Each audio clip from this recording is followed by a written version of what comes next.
your way too. Yeah, and we're on. Woohoo! Okay. I'll say hello to Mike B, Jody. There we go. Ready. What is up, everybody? Hey, howdy. Good evening, everybody.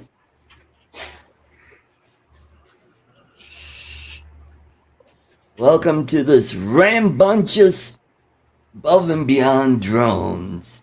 Hey, It's action-packed. Jody was here first. We got to say hello Yep. to Jody. And then Art was second.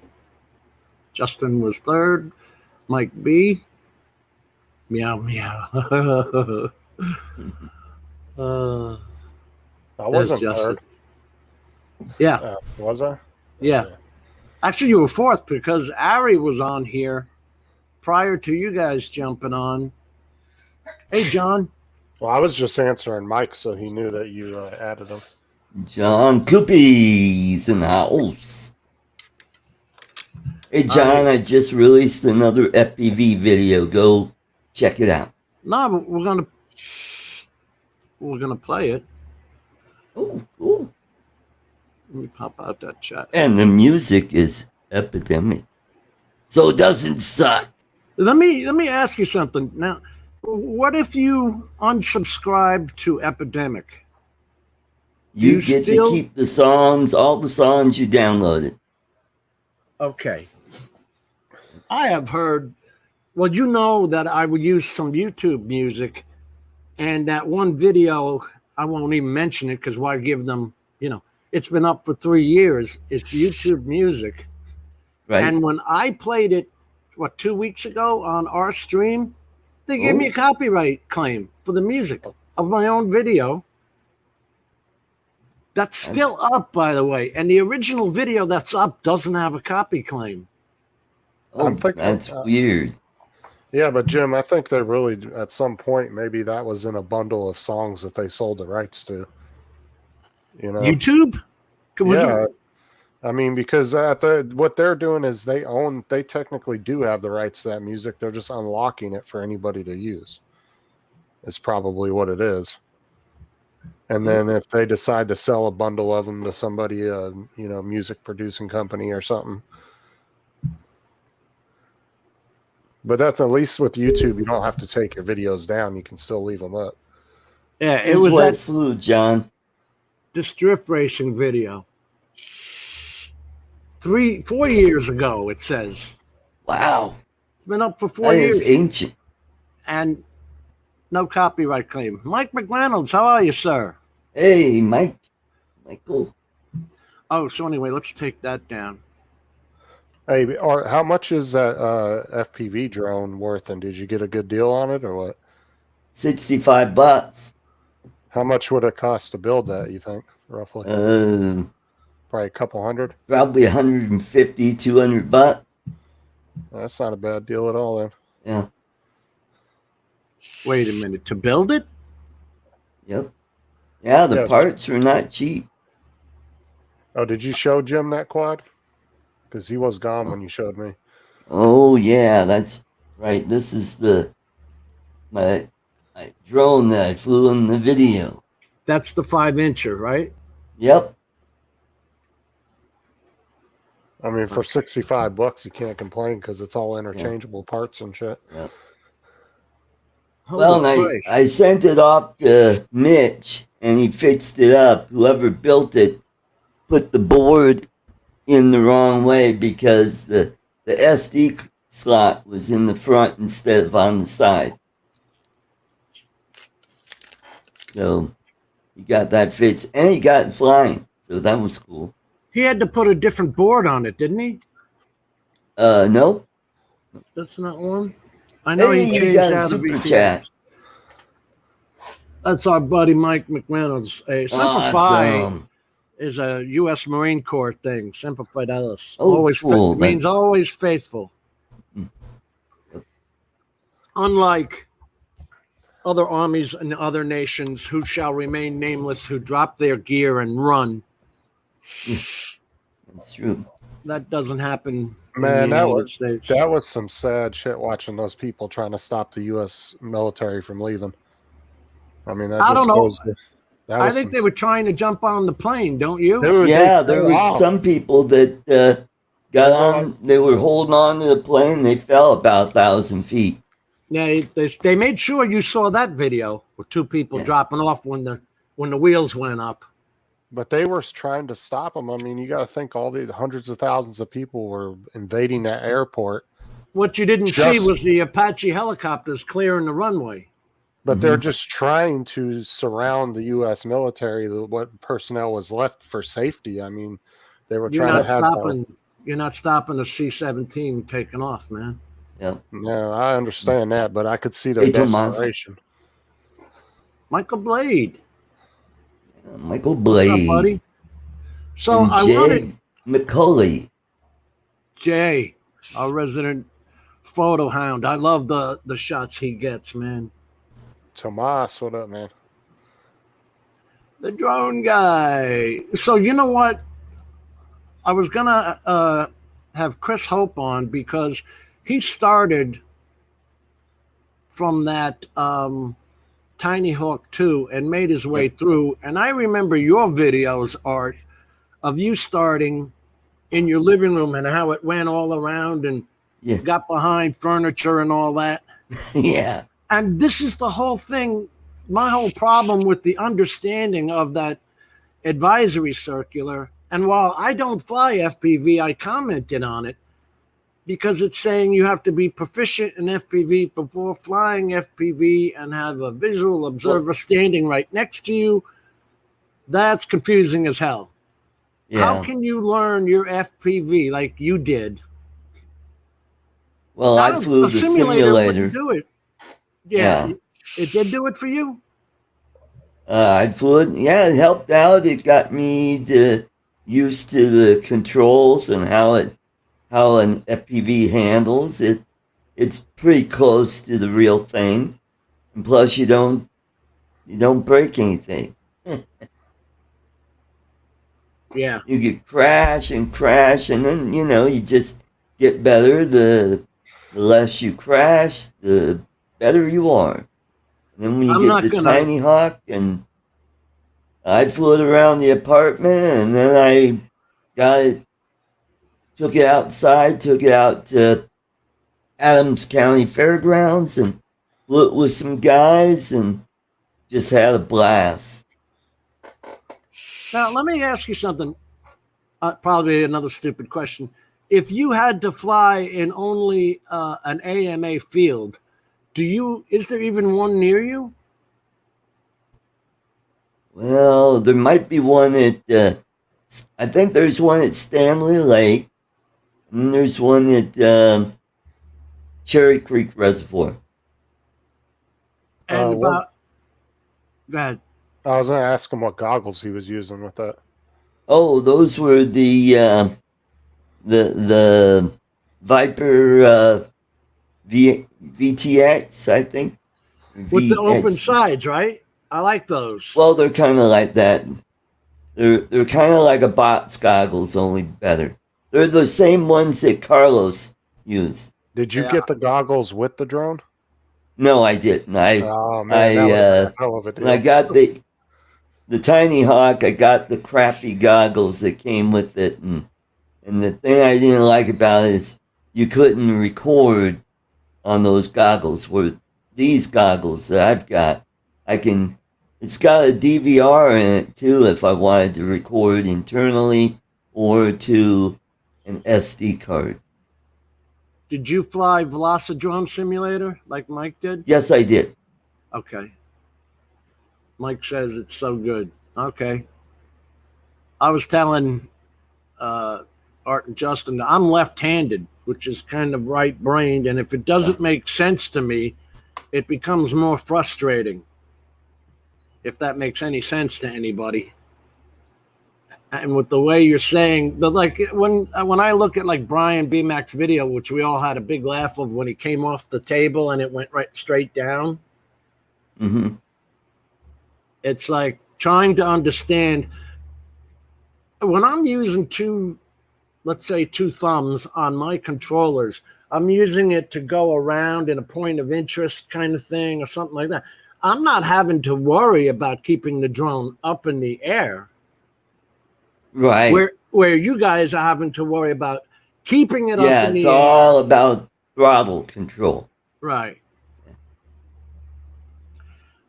Which I don't see any other way for me of learning that than like you did, trial and error, hitting everything. You know, there's just no way to be proficient at it. That's a good way Unless, to get started and learn how to fly. I mean, you gotta learn to crawl before you learn how to walk. well, because I want to, you know, I'm interested in the X8 Cinema FPVs. Uh-huh.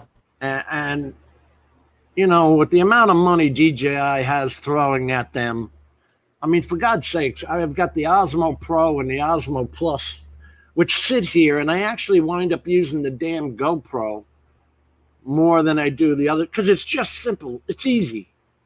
Right. I don't have to I hook my phone up to it with Bluetooth and then Wi-Fi and all this other shit. why? Just turn it on and point it. No, not with this stuff. With the Osmo Plus, you got to hook your Oh, phone I onto see. here. Oh, okay. And this is the Rode video mic, I see. so you're actually I've holding it by that handle. I've But you got an know, Osmo Pocket that I love. yeah, which is this. Okay, that's more like a And pencil, right? Than the square shape yeah. of the Hmm. GoPro. Kind of And it's what I'm. got a gimbal on it, and it takes killer video. I And have if a you local watch my friend here. video, you'll see that most of the video of me that's from the Osmo Pocket. This one that you have here. Yeah. All right, let me take this. Put this down. Bring this up. Where is it? See, I've that's got why Dre's with a thing there. What? what John just wrote about the guy hitting the plane with his FPV drone. Yeah. I was see. That's why I wouldn't want to fly at an AMA field. I wouldn't want to hit somebody's damn $2,000-3,000 RC plane. See, Yeah. those guys are flying RC and they're flying helicopters. Yeah. So is there going to be separate rules for them? There used to be that 336 exemption, which meant they didn't have to deal with any of this shit. So are new rules coming specifically for them? Because it seems to me you're making rules. I thought those FPV rules were going to be for all RC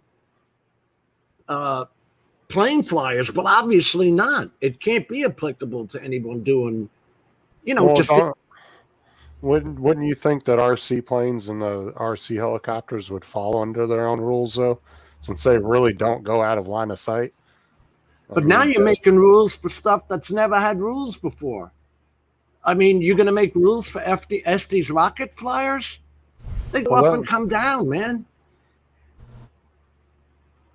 You got people sitting in Congress who have never played with these toys or the Senate writing these friggin' rules. And usually Yep. it's Congress. So when you comment on something like the advisory circular, you're commenting to someone who has no idea what you're talking about. well, the thing is drones seem to be the reason why all these rules are coming out. So they're Right. going to end up bundling us all into one category together. So if they end up doing that, then RC planes and helicopters do need their own rules because they're not flying at 400 feet and 3,000 feet away from them. Right. They're flying No. maybe 1,000 feet out into an open field, and they can see what they're doing the whole time. Mm-hmm. And what John says here is the way I feel. I don't want to only be flying in an FAA field, an AMA, FRIA, Right. what they call it, FRIA. And again, if someone can tell me the name of another CBO, there was one that I originally signed up with years ago called Doug N. It was the drone network group. Yeah. Right. And haven't heard anything about him since then. I even Hey, paid Brad. $20 dues. Ed, Got to say hello to Ed, Brad, Matt Condiff, Brad Alston. Ed, love my drones. We Bob said Casey. hello to Michael. Michael Blade. Hey, Mike, did you get that other FPV meetup that you guys had? Because you told me the one I played was the old one. All Yeah, right, Bob. let me show this one. Art Oh. and well, what did I do? I don't know. I got myself off of that. Walk us through this. You're doing this with the Osmo what? Osmo Pocket. All right. We also got Bob Casey in the chat too. Hey, Big Bob. And Doc Murdoc was with you? Yep. All right, let me turn these off for a second. To Artco Drone Solutions. Can you hear it good enough? Well, I don't really have a choice when you can hear it good enough. Go here and do some flying. So stay tuned and enjoy the video. Brother Ed. All right, so now Hey, where Ed. was this art? Was this with the 5-inch? Yes, it is. Artco is the name of this drone. So this is a 5-inch bird? Yep. Oh, what's up, Ed? Really? Well, you're in stabilized mode. Protective ADT. It's I was at first, but unlock the front door. What When happened? you've helped save more lives than any other home security you brand, need to Now hit. you got a commercial there's going the reason on. millions You of got, yeah. What Yeah, happened? Art's There we go. monetized.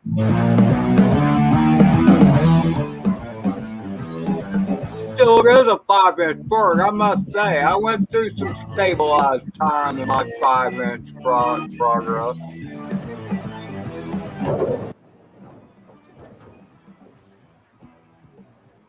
What happened? You crashed? I crashed. Didn't you hear the? Yeah, the sound effects. Yep. I added those into the video. Well, I prefer to call that an unintentional landing, Art. Yeah. If it's a crash, pieces go flying, okay? Why is this in 4x3, Art? Is that how it came off the DVR? Yeah, this is off the video off my goggles. Okay. You can stretch that, by the way, Art, while you're Oh, okay. when you're All right. I do that. I changed mine to 16:9. Oh, okay. That's good to know. Your There's camera my is Tinyhawk. your camera angle is a little too low. You should just see the top screw. Right. I'll adjust that. It'll make you fly faster. Just saying. Yep. Why is that, Ed? Because your camera You're looking is up higher, instead of. and you yeah. tend to fly the camera. So whatever angle the camera is at, you try and keep the camera level. Well, if you're at a 30-degree angle, you're pitched forward automatically already. This is Therefore- Chris's Excalibur 7-inch. Notice the prop is in the front. Oh, I was about to say, Art, you got really good there real quick. Yeah, he Well, was I showing mean- me how to fly around there. You know, kind of do figure eights around the light poles. This is where I see the people that are used to a stabilized bird, a DJI bird, when they try and do FPV, this is where they screw up because they try and hover too much. No, Yeah. don't hover. Forward, always Yep. forward. You'll do much better when you're going forward. I mean, like Art, when Art first started, he was flying in the house. I can't fly in a house worth of crap. I run out of room too quick. Now, when you're saying forward, that would be the right stick, right? The left stick keeps you... the right stick and the left stick is your throttle. Stick, yes, right stick pitches you forward. And the forward pitch is what makes you go faster. I mean, you use the right stick to go forward on your GPS bird, don't you, Jim? Yeah. Yeah. Because you're pitching forward, and that makes you go forward. Hey, Art, did Doc take your drone out and kind of run it, or Hey, Google. were you the only one that flew it? I was the only one that flew it. He's the one that helped me bind it to the transmitter and do some adjusting with Betaflight. So now, was it a hell of a lot different than flying the Tinyhawk?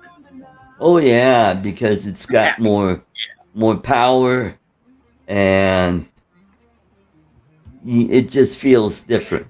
Where the Tinyhawk, it's kind of floaty.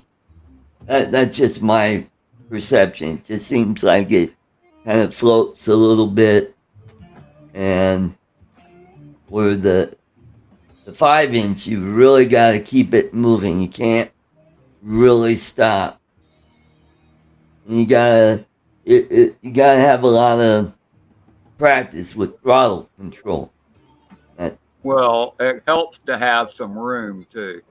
Yeah, that's true. That's true. And it would have been a lot better if we were at a baseball field or a big grassy area. I probably wouldn't have damaged my my drone as much.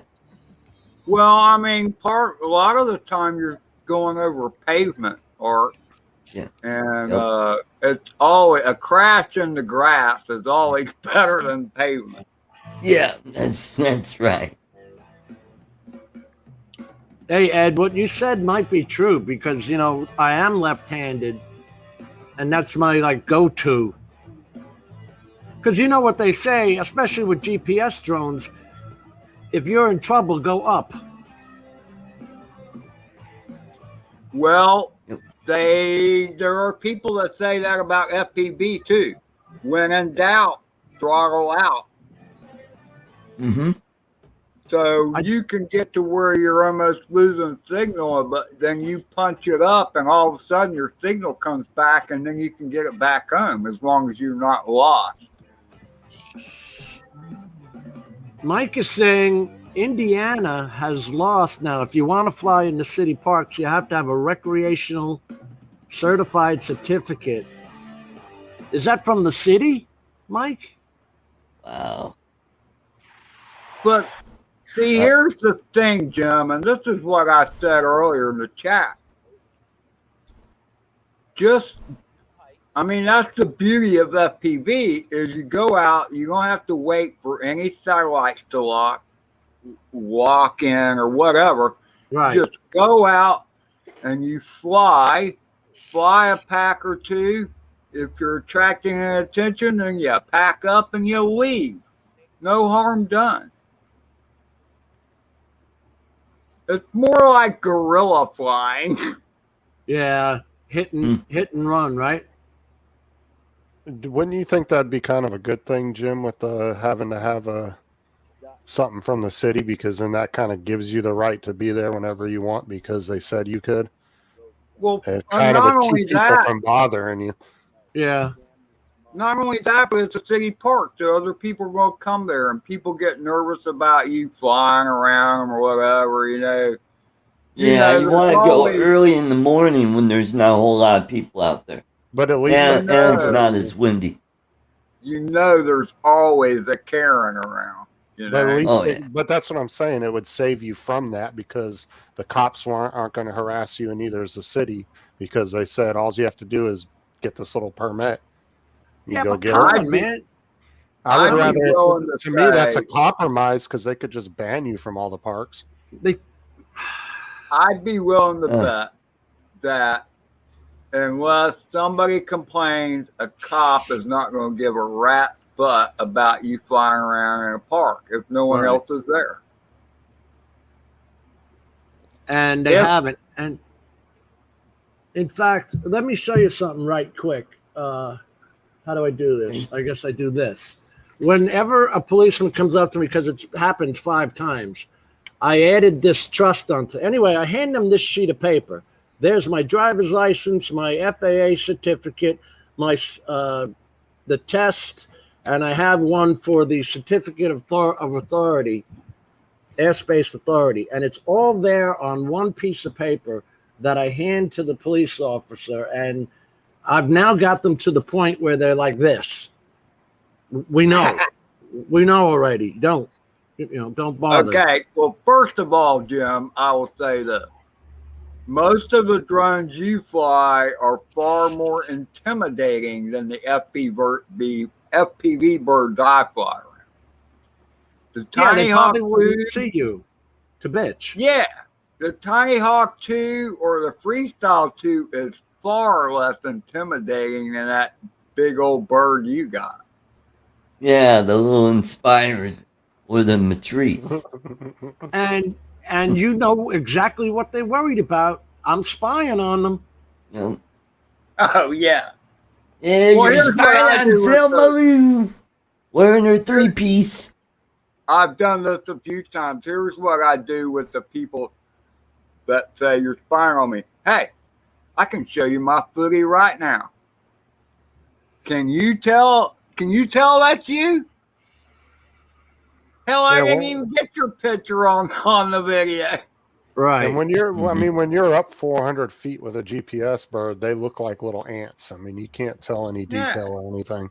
I'll be honest with you, even at 100 feet, you're not picking out details of a person's face or something like that.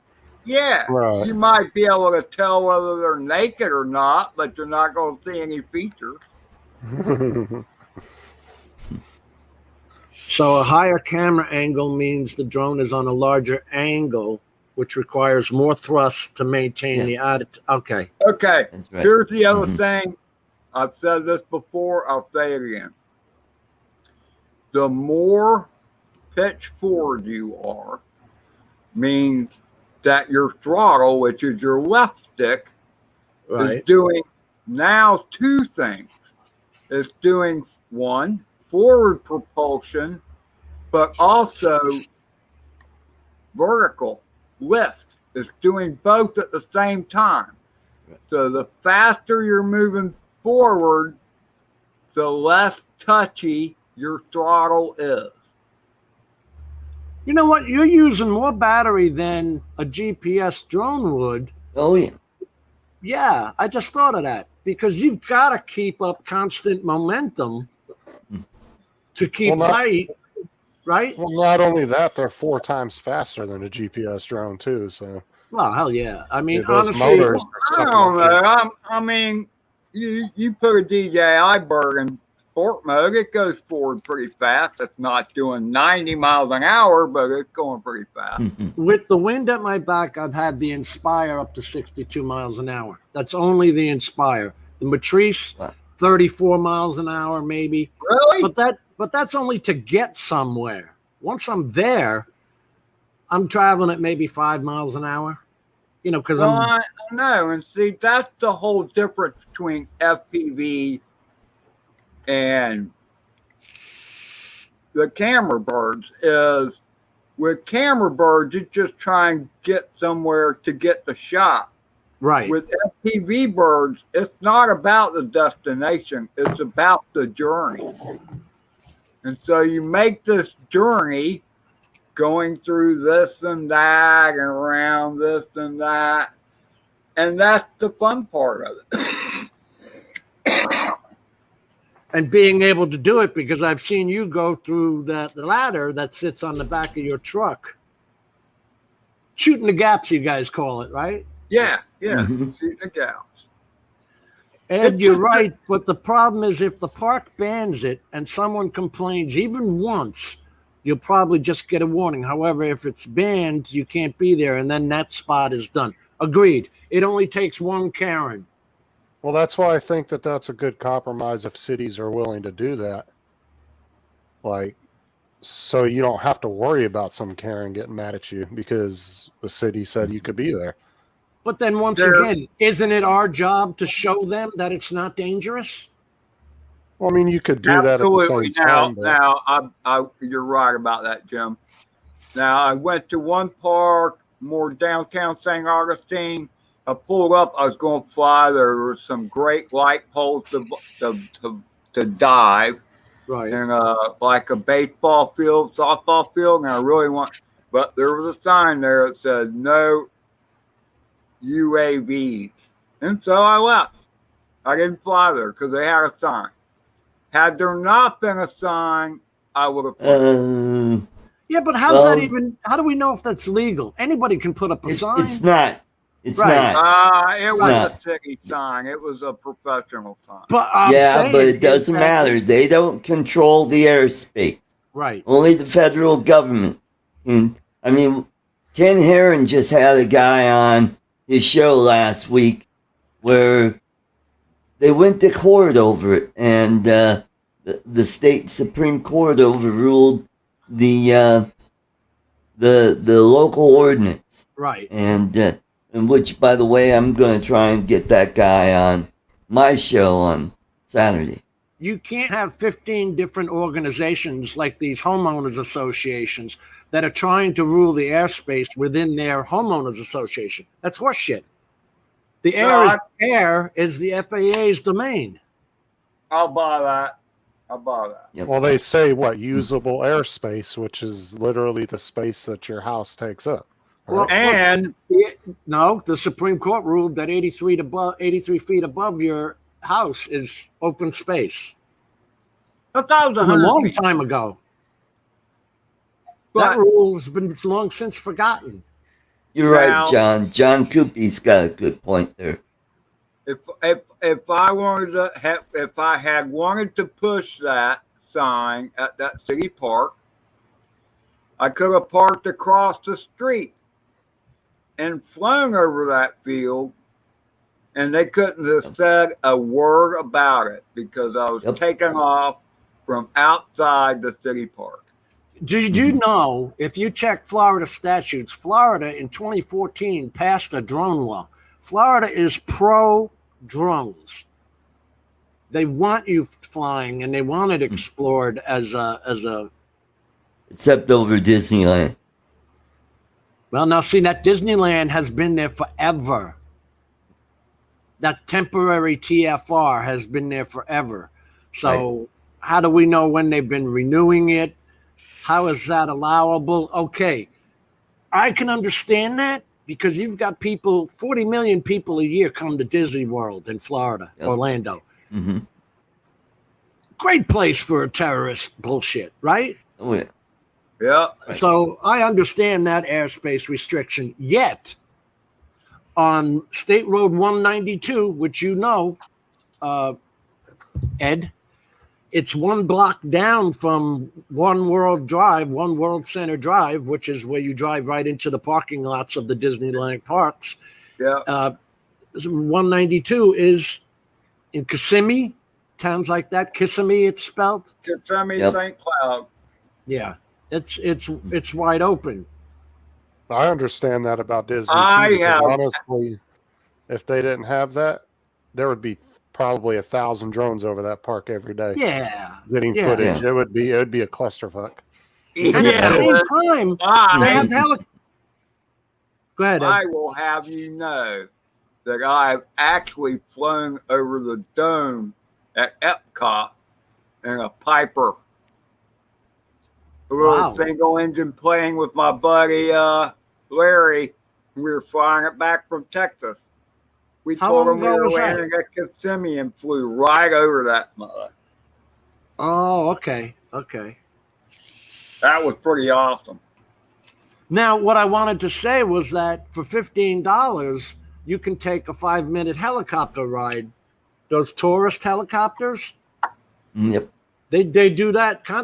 They're sitting there waiting for you on 192, which is within 3 miles. So, I haven't looked at that TFR. Is that specifically for airplanes? I don't think know it why it includes would be drones different as for well. planes versus helicopters. Why would it? So how are these tourist helicopters getting away with it? Unless they've got a permit or certification with Disney. Yeah, they probably gotta have be an paying them agreement. some money, Art, for sure. Mm-hmm. In Missouri, we can fly state parks without needing to ask or fill out a permit, but we also don't have any state protection laws either. So there are cities who have banned drones there. Well, see, now that's federally not legal. I However, don't see how a city can ban a drone. right. In Florida, though, Ed, we do have state parks that do not allow you to fly. This Like- is true. Like the Sebastian Inlet that Ray wanted to originally fly for his Saturday meetup. Oh, It's illegal to fly there. oh, Yeah. Well, maybe we need oh! Is to it talk because ab- it's near infrastructure or airport? It's just a state Nah, park. it's not there Oh. that close. There is an airport not too far from Sebastian, but Oh, yeah. About Well, a maybe seaport, like for seaplanes. Let me show you something.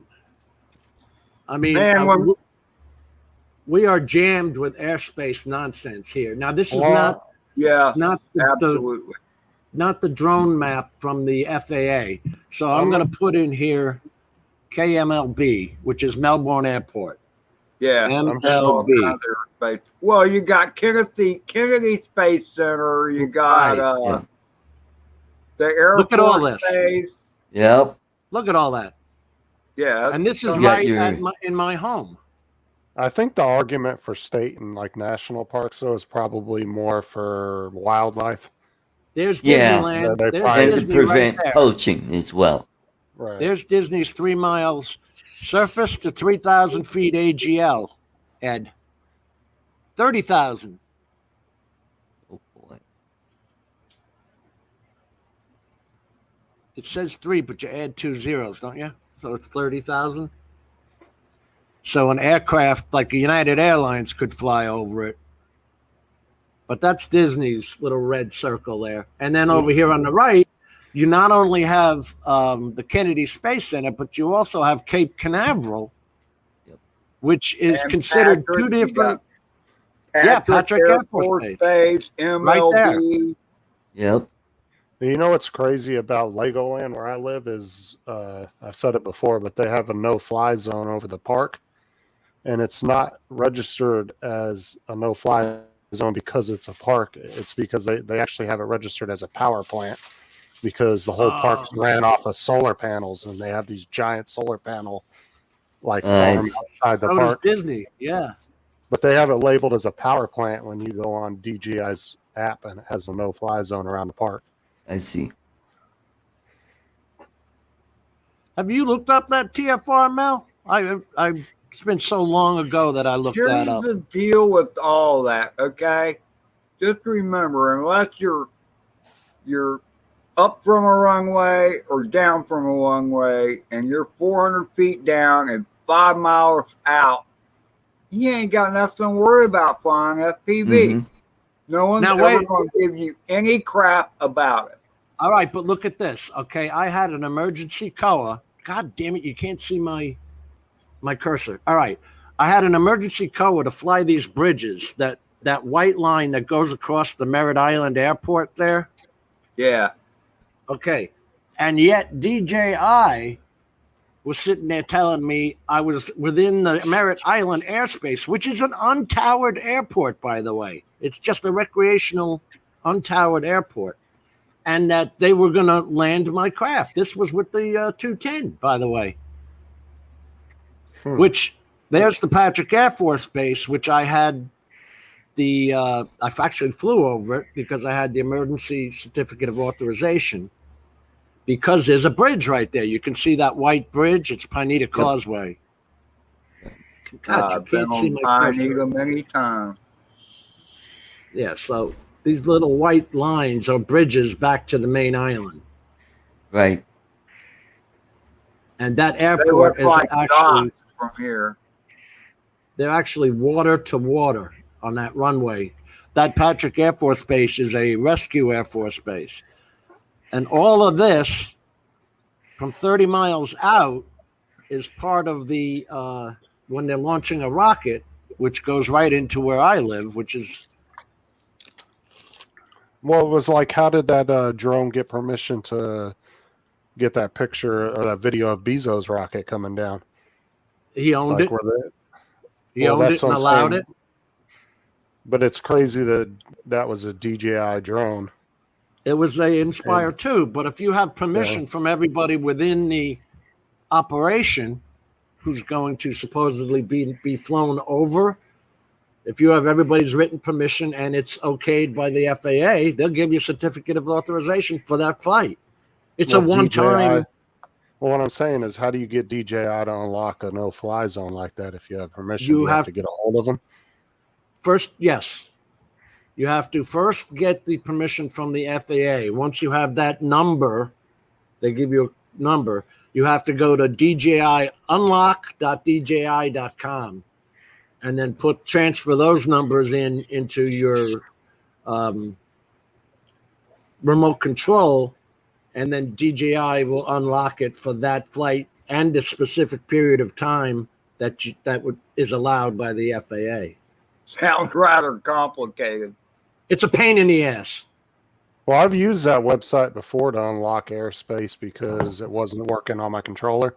Right. It kept giving me an error every time I tried to unlock it. So I've been to that. I know which one you're talking about. Al Diaz had the same problem. He was flying for a customer and had the same damn problem. And it's annoying, man. So right in here, you've got what's called Tycho, that Titusville Airport. It's got old historic planes. If you remember that one that landed in the ocean, I showed it to you, but why would you remember it? It actually landed here by Cape Patrick Air Force Base. It landed in the water while people were there at the beach. Mm-hmm. Oh, yeah, I remember that. They pulled it up on the beach, and then they thought it was a missile, and then the Air Force had to come out and say, no, it's a drone. This one was a big... it was a big orange one, too. Oh, because there was one recently that washed up on shore, and people thought it was like a cruise missile or something, and the Air Force came out, and they had the beach all blocked off, and then they realized it was a test drone. Now, when you see these dotted lines, those dotted lines are actually classified as echo airspace. Those are for where the planes are taking off and coming into the airport.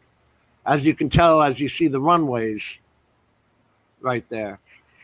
But those dotted lines are the echo airspace, and the FAA has them at 200 feet. Whereas at the airport, within a mile of it, everything is 0. I don't know what this is because it no longer exists. That X with the 0 there. It absolutely doesn't exist. But my house is right here. And remember, where we were flying was all within the Sebastian Airport airspace, which I fly all the time because it's also an untowered airport. Right. It's only when you get to... Do you just do the unlocking sequence through DJI every time you want to fly? You don't have to do a damn thing. Untowered airports aren't required to be unlocked. Well, that's why I was telling you that one that's next to my house, DJI has a lock on it, and I have to unlock it every time. Now, what town is that? House. That's Winter Sanford, Winter Haven, right? Yeah. So we're up here. And it's an unmanned one, but it shows on the map that there's an airport there. But it's just a couple of guys with the water planes in the lake next to us. The seaplanes? Yeah. So are you right there where it says Winter Garden? No, Winter Haven, not Winter Garden. Well, talk me down, man. Am I north or south of it? Of Winter Garden? Know. I don't know Florida that well. You live here. There's Yeah, I didn't Orlando grow up there, though. Apopka, and then there's Orlando Sanford. It's dead center in the middle of the state. Like it's in Polk County. When you see these numbers, you have to add 2 zeros. That 130 is 10,000, 3,000, that kind of thing. But that's Class C airspace, which goes out for 30 miles. You see that big ring around Orlando? Yep. That goes back over to the frightening FAA test for the Part 107.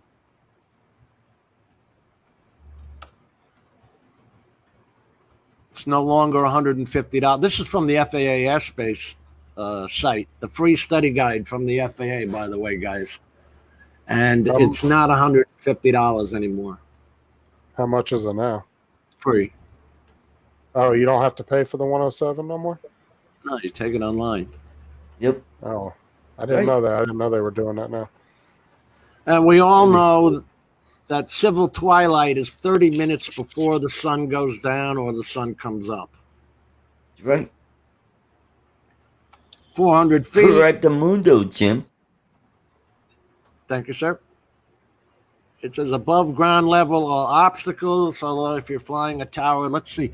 The nice thing about these is that they actually, when you take the test, when I took it in person, you actually had the legend with you. The biggest bitch is understanding these stupid METARs and whether, which is on the test. It's a 60-question test. Yep.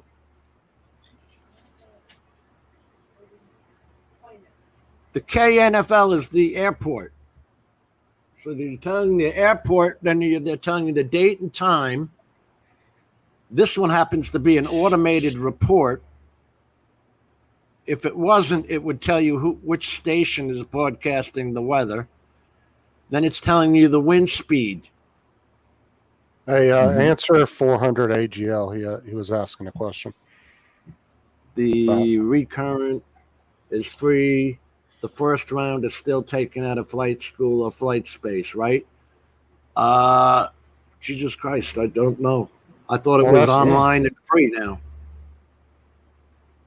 I thought that was the whole thing, Mel. It was online and free. Yeah, because I know I heard that they were doing the recurrent online, but I didn't know that they were doing the regular. Because in all reality, Part 107 test. Let's go like this. Updated FAA changes. 107 online practice. Oh, this is somebody's friggin'. Don't get ripped off paying $150 for anybody's school. Yeah. I got mine by reading the free study guide from the FAA because there was no pilot institute or become a drone pilot nonsense or any of that. Remote Pilot 101. There was none of that. Here in 18.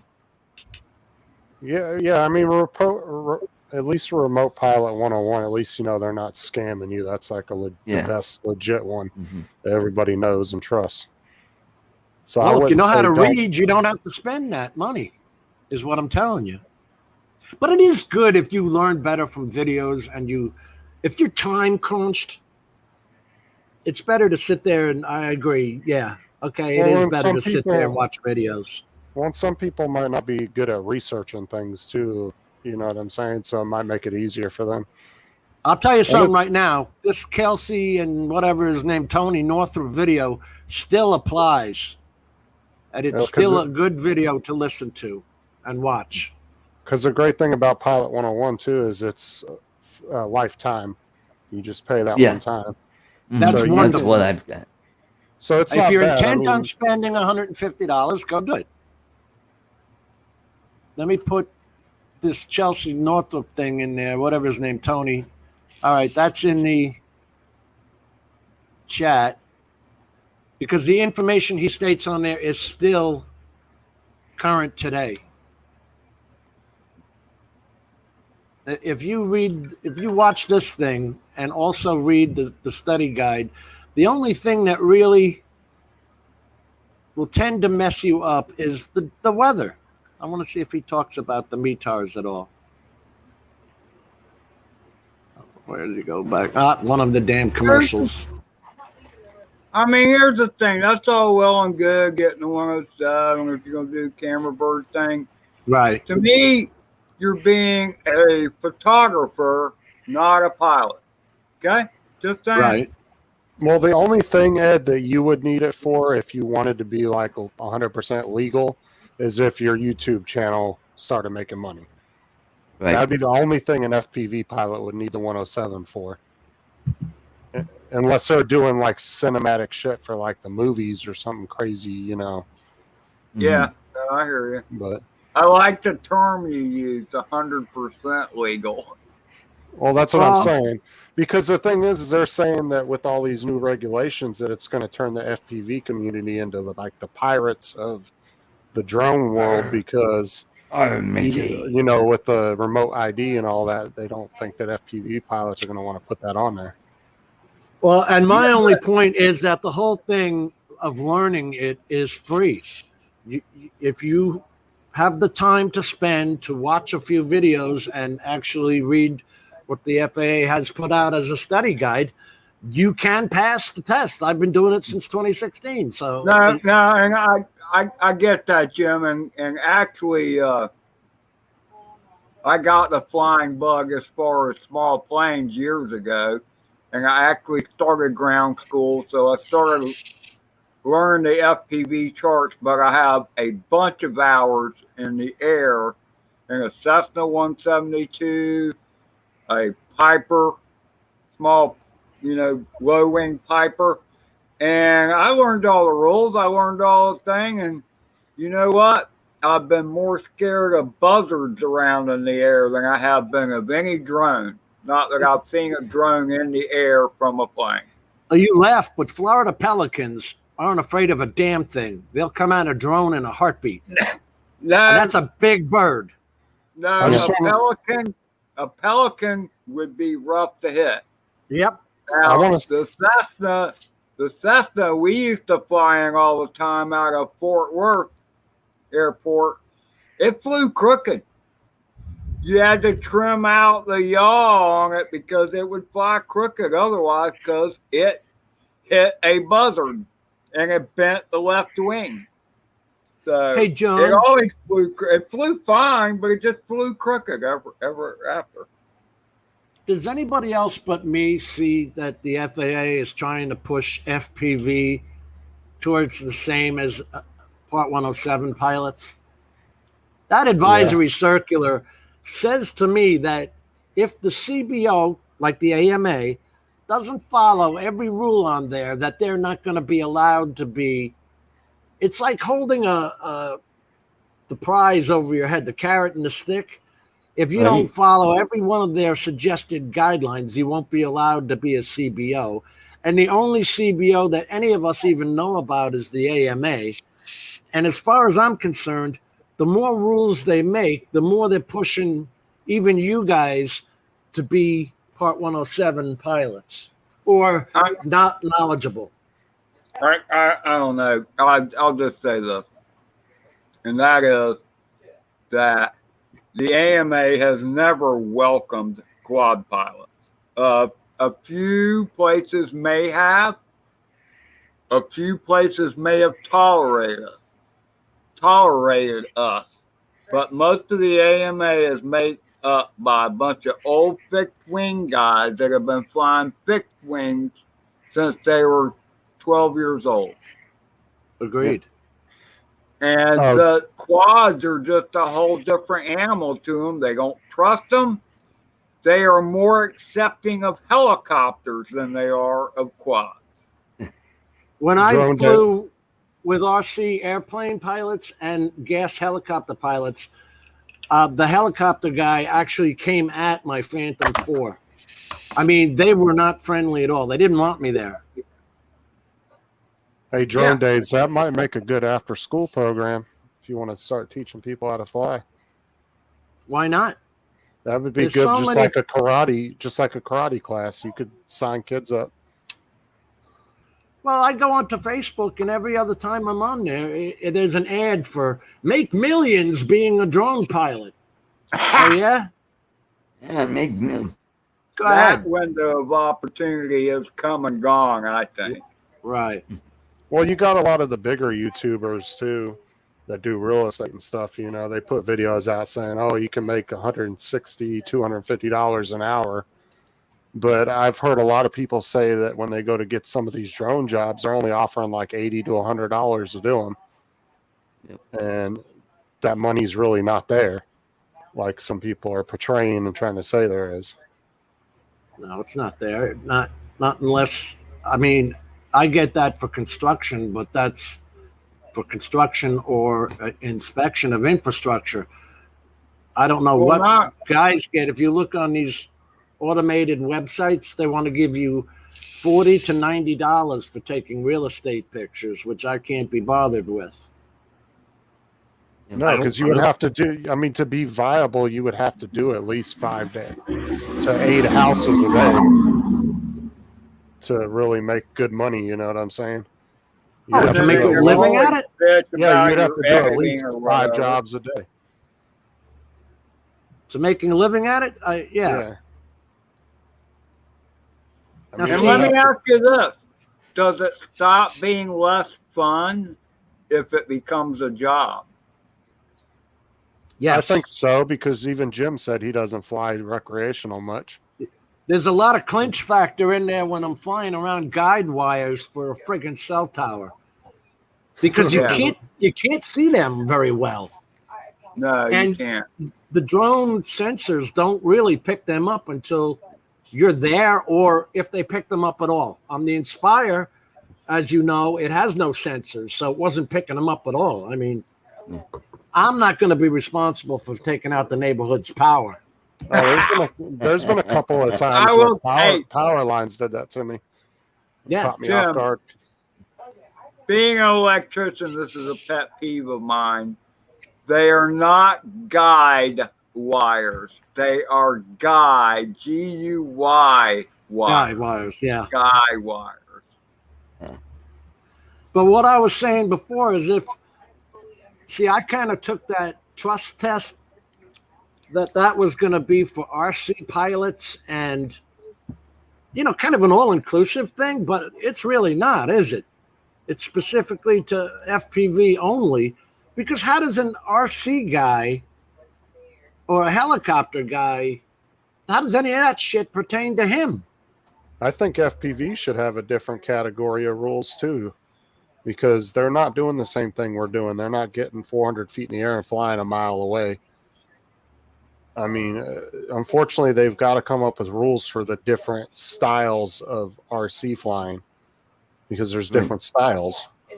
First of all, when a helicopter crashes, at least one that's got like 2-foot blades on it, those blades are swinging everywhere. I mean, they can chop your head off. Oh, yeah. Yeah. And there's no props, or what do you call it, prop guards for that kind of crap. Yeah. Oh, and don't forget, how about those flying wings? They have FPV wings now out Yeah, there. look, unlimited Those look verticals. like fun to fly. But those I would gotta- definitely, those would definitely be category with GPS because of the range. Some of those will get, like what was it? Dustin Dunhill did that one where he got like 20 miles or something out of it.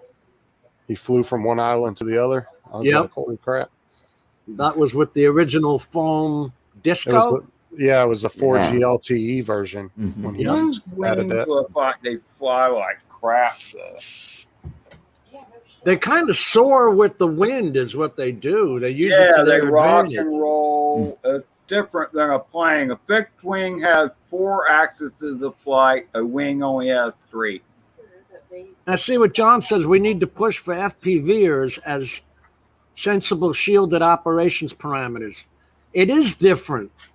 It is. I agree. It's totally different than. They would be It- more in the category of RC plane guys than they would us, as far as the distance they go, the height they go. I mean, FPV guys probably don't even go as far as some of the RC plane dudes go. Hey, Mika Steve, you made it home okay, brother? Ari was Yeah, on here. Most Go of the FPV guys do not go the distance that the GII goes. People Well, not know even that. close. Not even close. You know, okay, so like, who is it in our group? Oh my God, I can't remember his name. He teaches at a school. He teaches the kids to build these for part of their STEM Oh class. yeah, that's Jerry Calverley. Jerry Calverley, thank you. Yeah. You know, and look, John says sign kids up to be future criminals. He laughs at it, but isn't it kind of right? I mean, is the FAA going to classify everybody as different? What is it going to be? 20 different tests? I honestly think FPV classes for kids is an untapped gold mine because that's right up young kids' technology. They love the VR goggles. I mean, FPVs just fits a young child more than anything. You know What? that I'm 62 years old and I ain't no kid. Yeah, you are. You're a big kid. Yeah. we do it for the challenge, I think.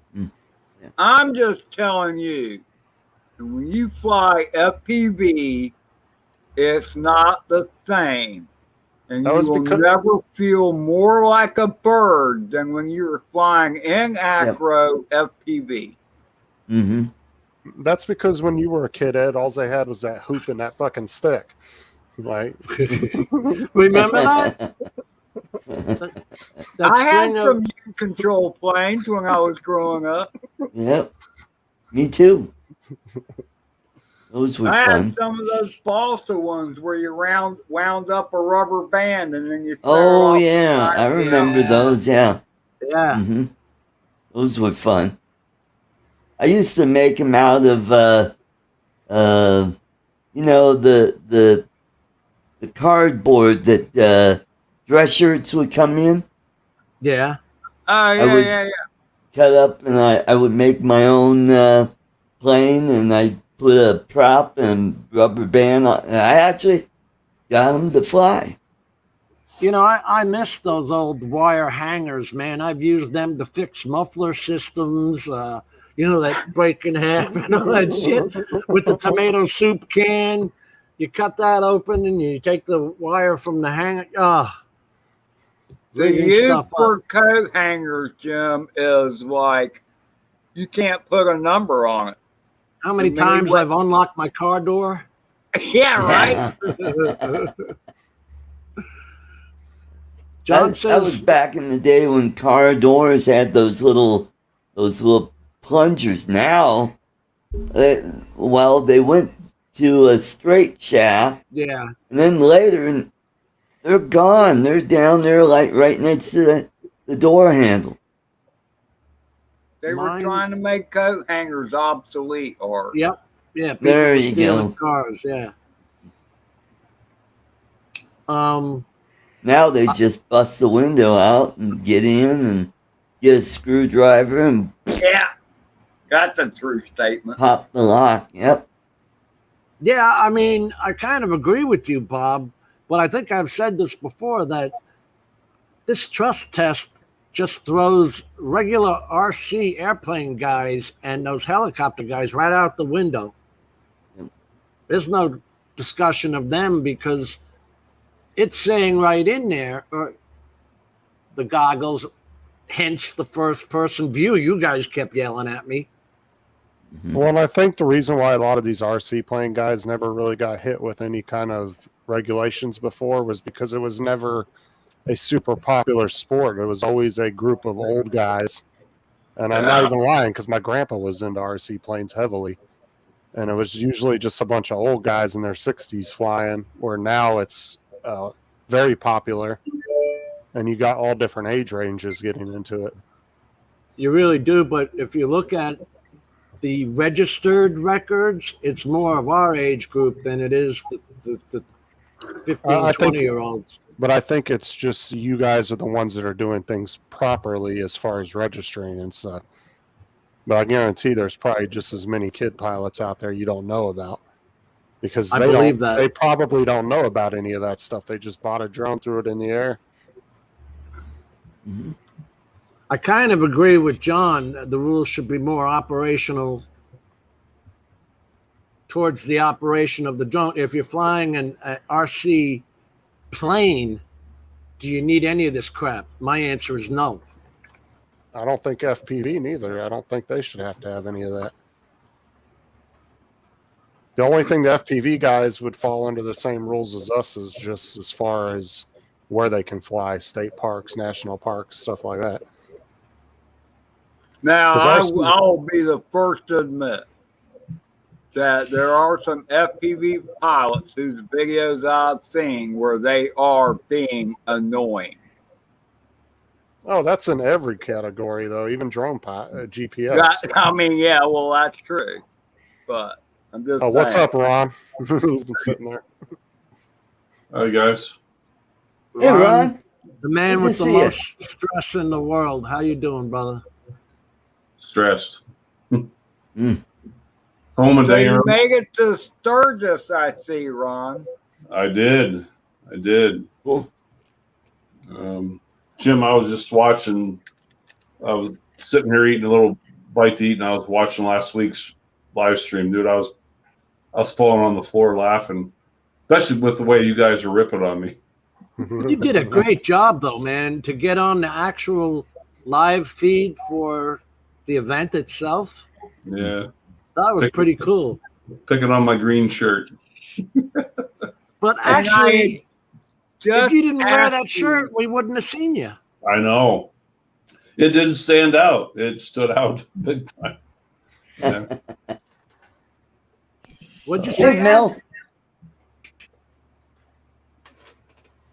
I actually just asked Ron the day before if he had been to Sturgis. And he said, "Oh no, I hadn't heard about that." And then the next day he's there.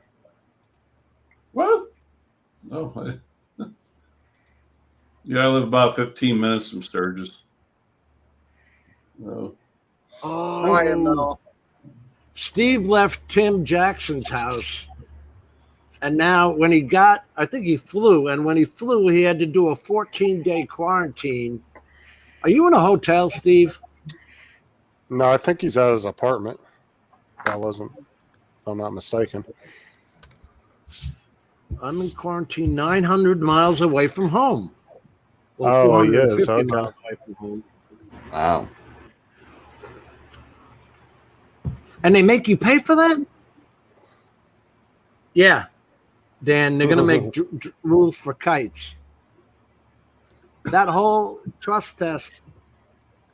I mean, I disagreed with that. The visual observer. What good is a man standing right next to you? Wouldn't it be better if he was like 15 yards away, where if you're in a park, he could see somebody entering the park or not? What do you got for us, Mel? The whole visual observer Just bullshit.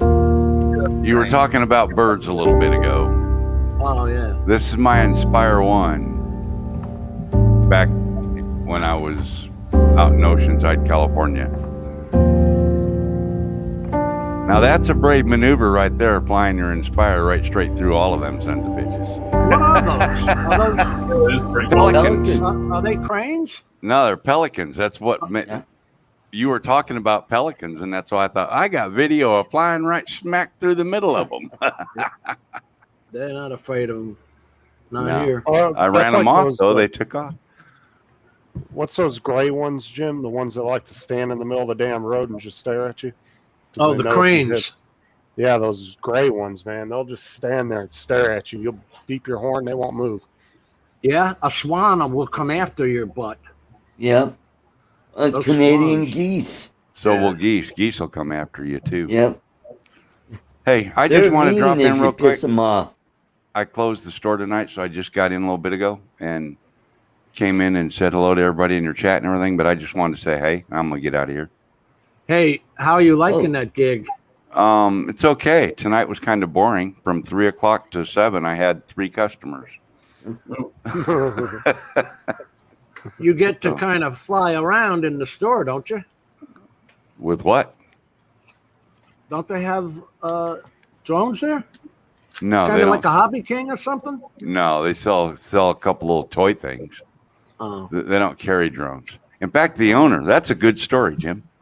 The first time I went in there, first time I ever went in the store, I was looking around. I was like, you don't sell drones?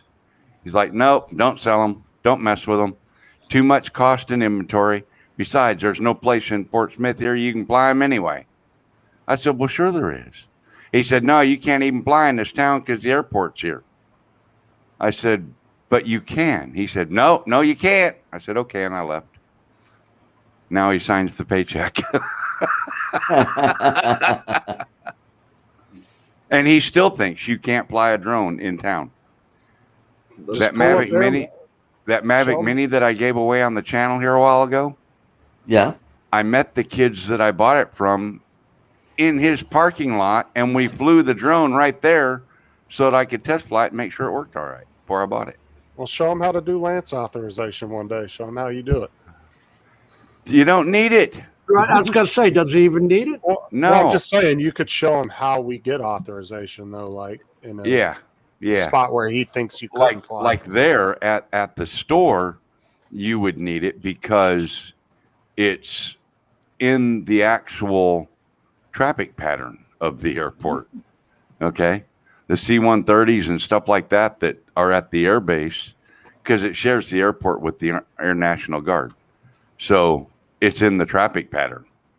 So you do need to get an approval to fly right there, but it's doable.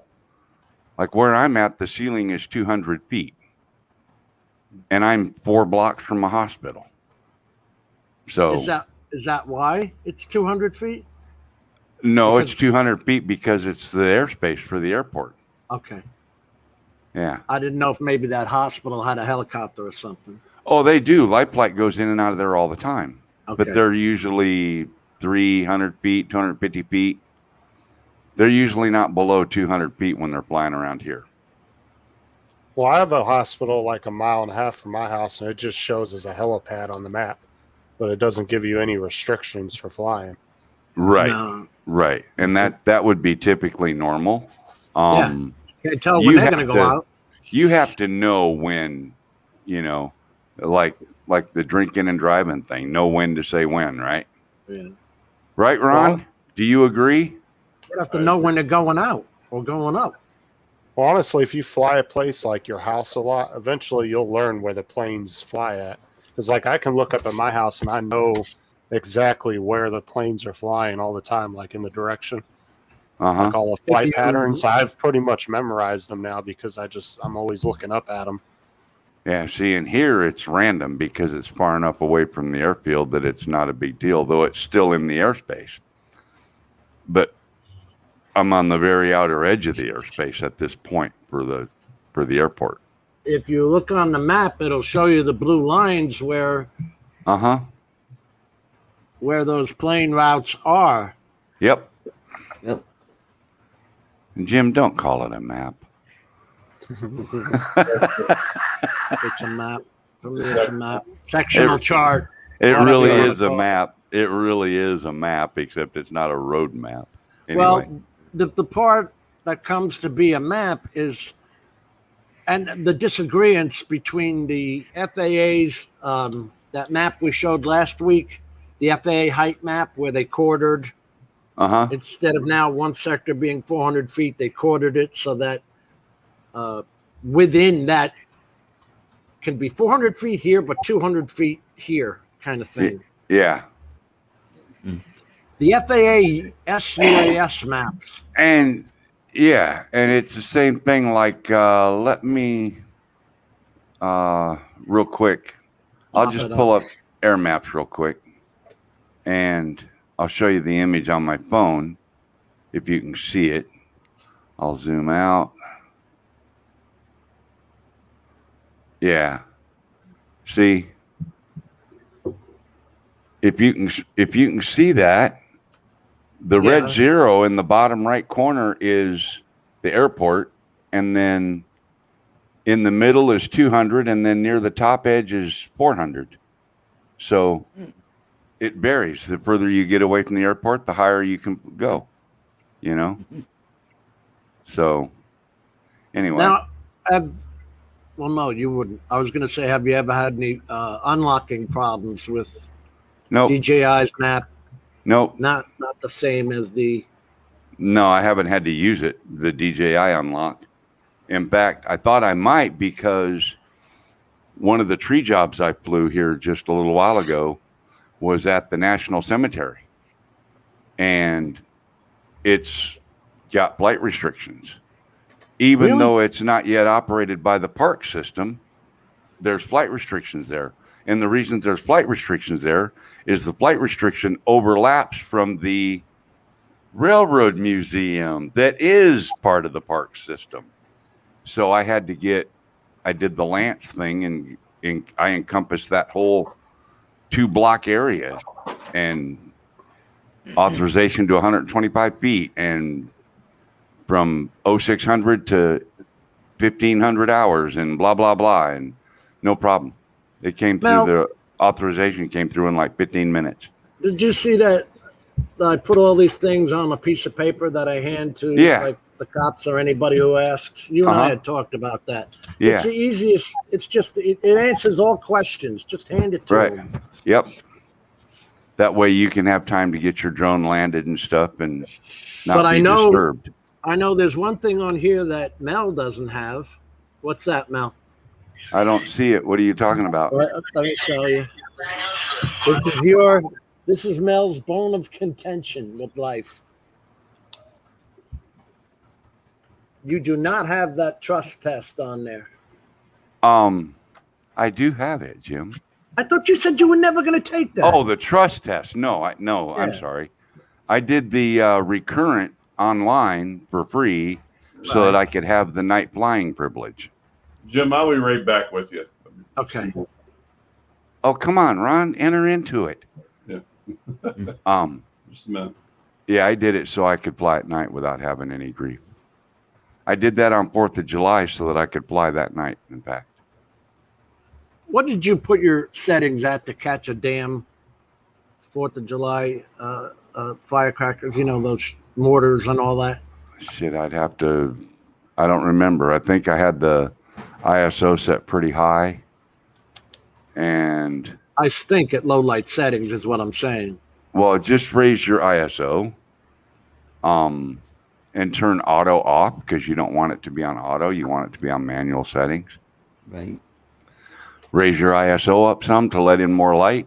It fools the sensor or fools the film, if you will. And I did it at a 30 frame a second shutter speed. I see. I was watching a couple of guys live who were doing it, and it came out just fine. Yeah, I posted a video on it. It turned out pretty good. And I did it from, like, there was stuff going off that was 2 miles away, a mile away, and I was still getting it. Half mile away, 3/4 mile away. We had a city one where they did it. They did it in that park we flew at, Ed. The fireworks show. It was no big deal, though, you know. Anyway, I'm going to bounce, guys. All right, good to see you, Mel. Have a good evening. And, yeah. Hey, remember what I was talking to you about your truck that you made? That base? Check out 2 days later, I saw it because I was telling you need to put a Z-axis on there and put a camera on there. Well, Joyance Tech, I got an email from them that they have exactly that. It's an enclosure with the drone camera that goes up, but it's just a wheeled vehicle like you made. Yeah, yeah. If you do it with a Osmo action camera or similar stabilization quality action camera, you don't need the Z-axis. I did a video on that too. But anyway. All right. See you guys. Thanks, Jim. Take care. All right, buddy. Good to see you. So Steve is paying for a hotel at his own cost. Holy cow, $3,000 for the 14-day quarantine. Ed's saying under 250 makes a difference. Well, John, why don't you pop on here if you want to talk FPV? I'm not the one who knows it. That's true, though, Ed. You can hear that helicopter, but those medical ones, you sit there because they like to run, like Justin said, you kind of get to know the route they run. And they like to run the water here, the edge of the water, so they know exactly, it's a straight line for them.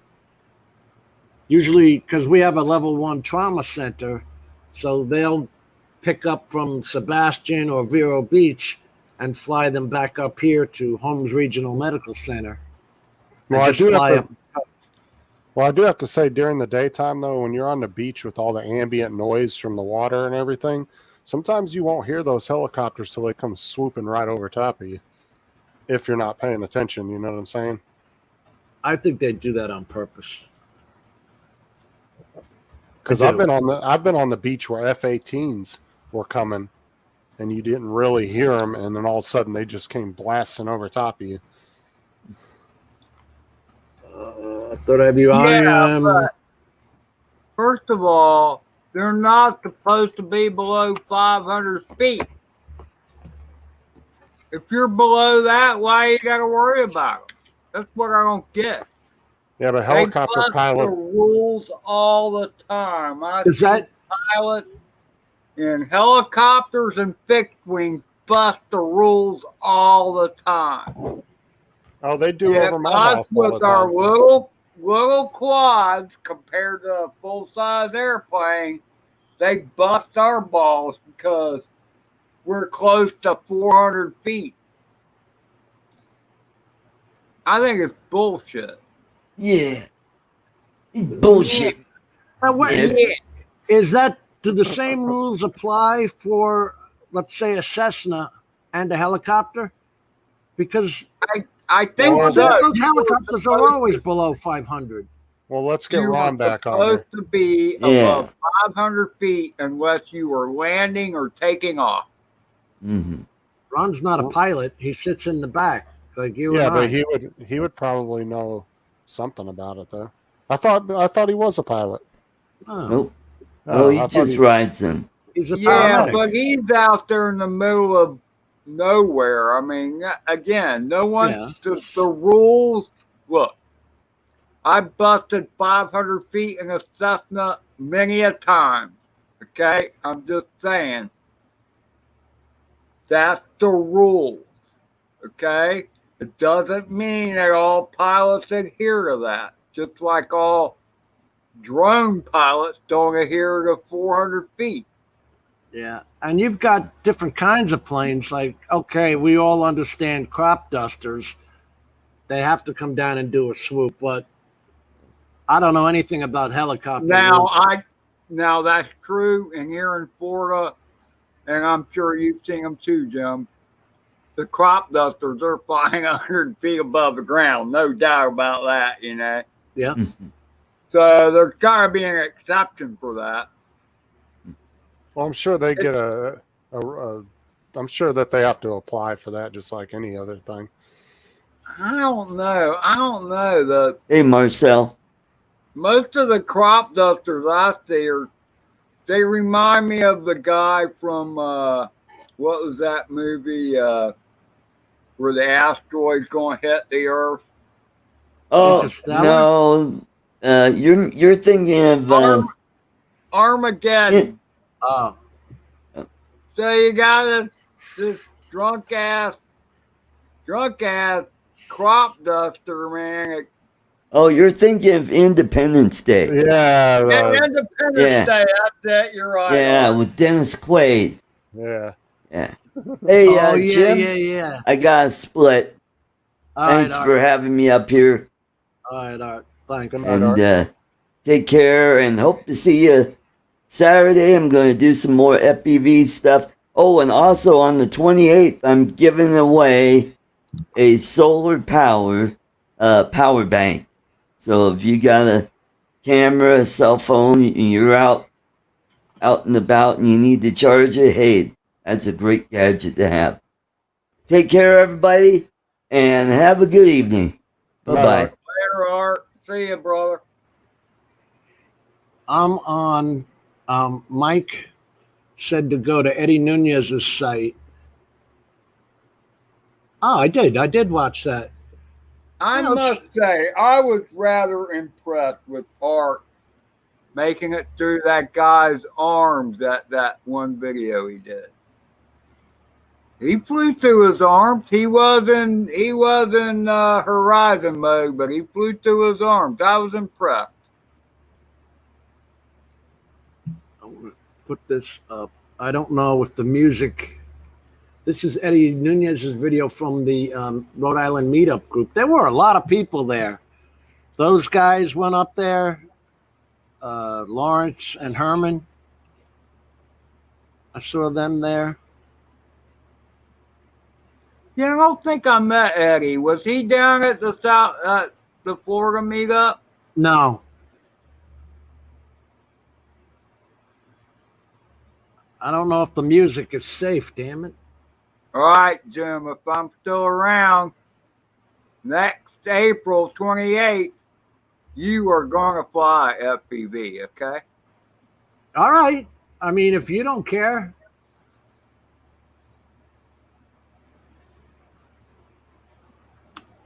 Man, I wish I could play that music. See, that's something I've never flown either, those wind turbines. I wonder what the force of the wind that they're actually putting out would be. Well, you know the tip of those blades. They said Well, the move it wind like is driving the blade. The wind is already there. The blades are not producing any wind. They're harnessing the wind. So if anything, the wind is harder in front of them than behind them. Although there might be some turbulence. Well, That's there what I'm could be talking some- about. If well, there's there any could be turbulence. well, there could be suction from the blades too, because those I blades, don't know. those blades don't look like they're moving very fast, but they do say that the tips of them move at like extremely fast speeds, like 800 or 900 miles an hour at the very tips of them. Oh, at the tip Because of they're them, I can because see they're that. so massive. Yeah, Yeah, they're freaking huge. I mean, Yeah. it's all about the outside of the circle. Yeah, That's Mark Fisher. He's got the Ronin RS2. but I Is it- have seen some very cool FPV footage of wind turbines. I'll just say that. I'm surprised that they wouldn't be a. Well, I guess FPV it wouldn't matter, but I'm curious whether DJI it would be a no-fly zone, because that would fall under the power plants and all that. I've seen some fly them, and they were doing it with the Night Train did it with the Was it the Mini 2? yeah, the Mini 2. Thank you. Are you guys flying at night? No? I don't have anything interesting to there's nothing. Like Mike last week we showed Michael Blade's state capitol. Well, The night way that video. thing's look- Yeah, night videos aren't good though unless your city's really lit up, because you just won't get Yeah, any good I mean footage. the lit up skyline can look pretty cool. Absolutely. Yeah, because like my city is a city of like I think it's a little over 100,000, but even if I pop the bird up, it's so dark. It's not like Orlando or Tampa. Marcel flies at night all the time. I fly at night every once in a while, but it's just usually the video is so dark. Right, Yeah, exactly. It is usually pretty dark, and I fly at night occasionally. And, hey, you can see the lights really good on the drone, but it just doesn't make for that great a video in my book. Yeah, if you're in like Tampa or Orlando, a big city like that, then night flying I think would be really good. There's Michael Blade right there. Yeah, it is. He made it down to Florida. Because Yes, he cities, did. yeah, because cities like New York and LA and stuff like that, I mean, there's so much light from the street lights and shit. that you can't even see the stars. It just makes a dome of light around the city. Actually saw Michael Blades more than I did. Wait. Psyche. It was This is cool meeting clean. Drone Psyche, but I don't even remember meeting him for the most part. What drone is this? That's some damn clean video. It's probably digital. Yeah, it's got to be. Look at That's that. definitely not analog. Yeah, I spotted you right off, Mike. Mike, why don't you jump on here and explain this video to us? Depends on your FPV camera for flying at night. Some are better, some are not. Absolutely. Absolutely. So is the CAT-X good or not? The CAT-X is good. I have no complaints about any CAT-X camera. Ed, he's saying this is a Nazgul 6. I didn't say that. I don't know who said it was a Nazgul. No, Michael Michael Blades Blade. saying it. Nazgul 6S battery. That is some clean ass video. I like that. Yeah, it almost looks like DJI FPV video. Well, Right? I'm it's sure so- Michael has a GoPro on it or something because that's high def right there. Yeah, That's that's not like what- from an FPV camera right there. Yeah, That that's is what he not. pulled off of a memory card from like a Hero.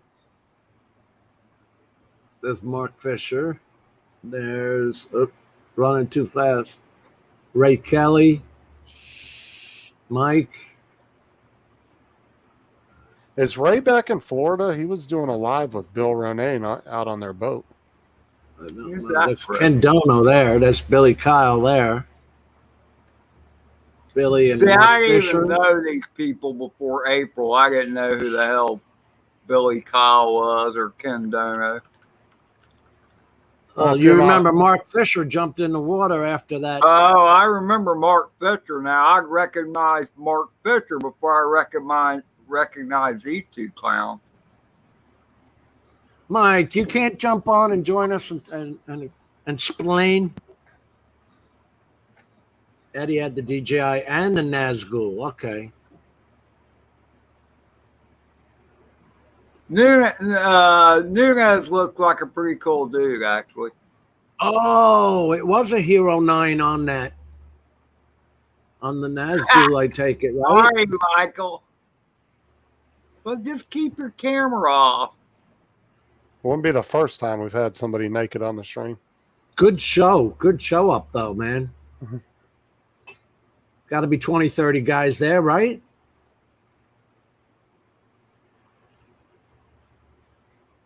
Mike says I'm naked. That's why he can ask Adrian how to properly not piss YouTube off by being naked on a stream. Look, there's one guy there wearing a mask. I remember when Adrian drove up, he was wearing a Oh, mask yeah. in the car. Remember that? In the truck? Yeah, y'all gave him hell all day about that. Oh, hell yeah. Yeah, we did. Had 60 people. Sweet. Yeah, that's a nice turnout.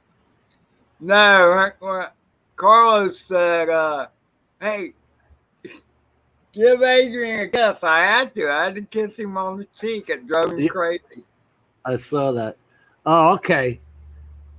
Could be a GoPro on the 5-inch. And then Mike said it was a 9. Eddie had the DJI and the Nazgul. Nazgul 6S. Are the Heroes still hard to get a hold of? Because a lot of people are saying they're hard to find right now. Well, the thing was, what was nice about they had those little ones. Ed, what's those little ones called that go on the GoPro Scent? They stopped making them after the 5. I don't know, man. I've never had as advanced the camera as a GoPro. They're just throwing it on the FPV. Oh no, lots of people throwing GoPros on FPV. I've just been too cheap to do it. I use the chicken shit FPV cameras. I want to see something here. This is music. I'll be the first to say I have crappy video. I just try to make it entertaining with my comments and stuff like that, you know. You know, when it comes to whether it's FPV or like my videos, people get tired of seeing the same shit. I'm going to turn this on now. I mean, that's why I try and make all my videos a little different, even though I fly in the same damn place every time. Oh, nice. I try and add some humor to it. So Look at my leg. My leg ain't too bad. No, I pay for the hotel room. That's Ken Donald, Billy Kyle. So in the Rhode Eddie Island Drone Nunez. Group Meetup, the first annual one, we're giving away, well, not we, I'm not giving away anything, but the Rhode Island group is giving away two DJI Mini 2s, Fly More packages. And you heard it here first. The winning number is right here. Look, that's the winning number. Watch, you'll see. Session is what I was talking about, Mike. And we got Thanks. the ladies working the booth. And that was from everybody that was in Big Mug, chipping in to buy these drones. Drone Work, Zach Davis. Ridge Mug is the Rhode Island Meetup group. There's There's Mike there taking pictures of it. Video. So that was a value of over $1,200. Drone Works gets all the love for that. Oh, thank you. Appreciate it.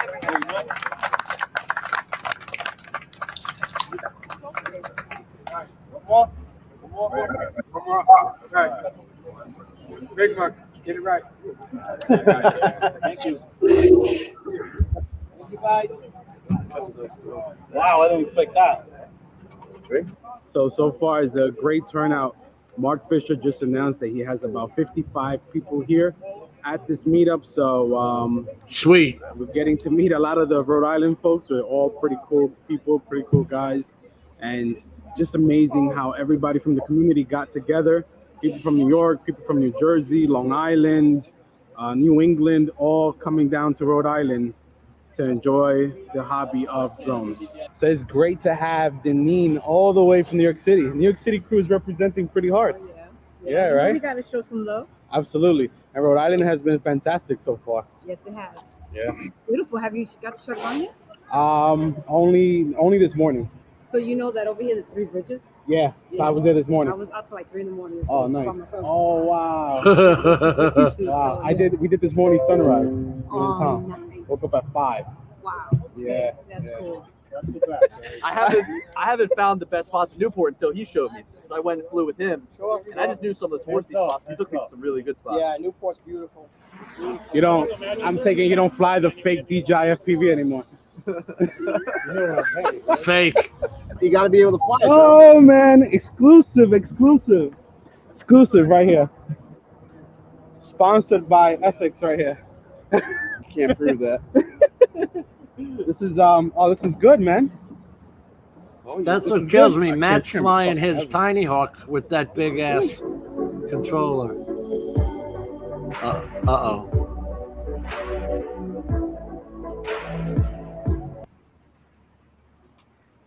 We gotta go to. Anyway, that was awesome. I hate how people bomb on that DJI FPV drone. Like it's such a cool thing in itself because it's like a nice little hybrid. Hey, Chris. So, Ron. Yeah. Did you ever find? I didn't go searching. Did you ever find any pictures of old number 7 girl? Dude, I searched the entire county. I couldn't find her. Wonder what the hell happened to her? She was such a big hit last year. No. The only thing I can potentially think of is that she was at the chip, which obviously I didn't have access to. I would think, the big money that the chip has, like, hey, she was a hit, she was a star. Let's get her. They have deep pockets, and they brought her in, but you know, there actually wasn't a lot of good live coverage of the chip. I've been looking on YouTube, dude. I couldn't find her. No, I didn't see it. Could not find her. Who knows? Some dumbass may have grabbed her, said, "Hey, I want you to be my wife," and married her, and got her knocked up and in the pasture. Who knows? The buffalo chip. That's a positive outlook on her chip's prognosis. He's talking about the buffalo chip. Consider it like a campground out in South Dakota, where one guy owns the land and it's just motorcycle haven. The funny thing is, you know, I come home today, Jim, and 8 minutes, I was through Sturgis on the interstate home. Just done. It was so funny, the difference between last week and this week. Yeah. Through and home. You know, because I know I did make fun of you for wearing that bright yellow shirt. I watched it. Dude, I was pissed myself. I was laughing like hell. If you hadn't have worn that shirt, though, we would not have been able to see you go through that live. I thought it was so amazing that you were on the actual live stream for the city of Sturgis's internet event. I want to say there was probably a 30 second to 1 minute delay, maybe at the most. There was definitely a delay because when you hit that guy on the corner, me and Matt were going, "All right, he finally got there," and then you're talking to the guy. Yeah. Yeah, the dude fire hydrant. Yeah. Yeah, and we were trying. Well, we heard you trying to tell him that he was live on the internet, and then he's pointing over to the camera that the city had up. Yeah, one thing I noticed on the I have those. They're cheap. They're like $20 Bluetooth headset I wear at the gym, and normally if I'm sitting there talking to you, it's fine. But I noticed the noise cancellation with them in that environment. It was terrible. Matter of fact, I noticed Matt was busting on me. I said, I just watched it like an hour ago. You guys ripping on me. I'm like, oh my God. I was laughing like crazy. Oh, we had a blast. Oh, I know. I saw it. We were actually amazed that you were on, because I was bouncing back between the two different. Right. Your view and then the city view, and then we're watching you go down the street. Bouncing back, yeah. Hey, Jim, I got to jump off here because I got to call my mom and stuff. All right, brother. All right, later, Doctor. Take care, buddy. Nice seeing y'all. Take care, man. Bye.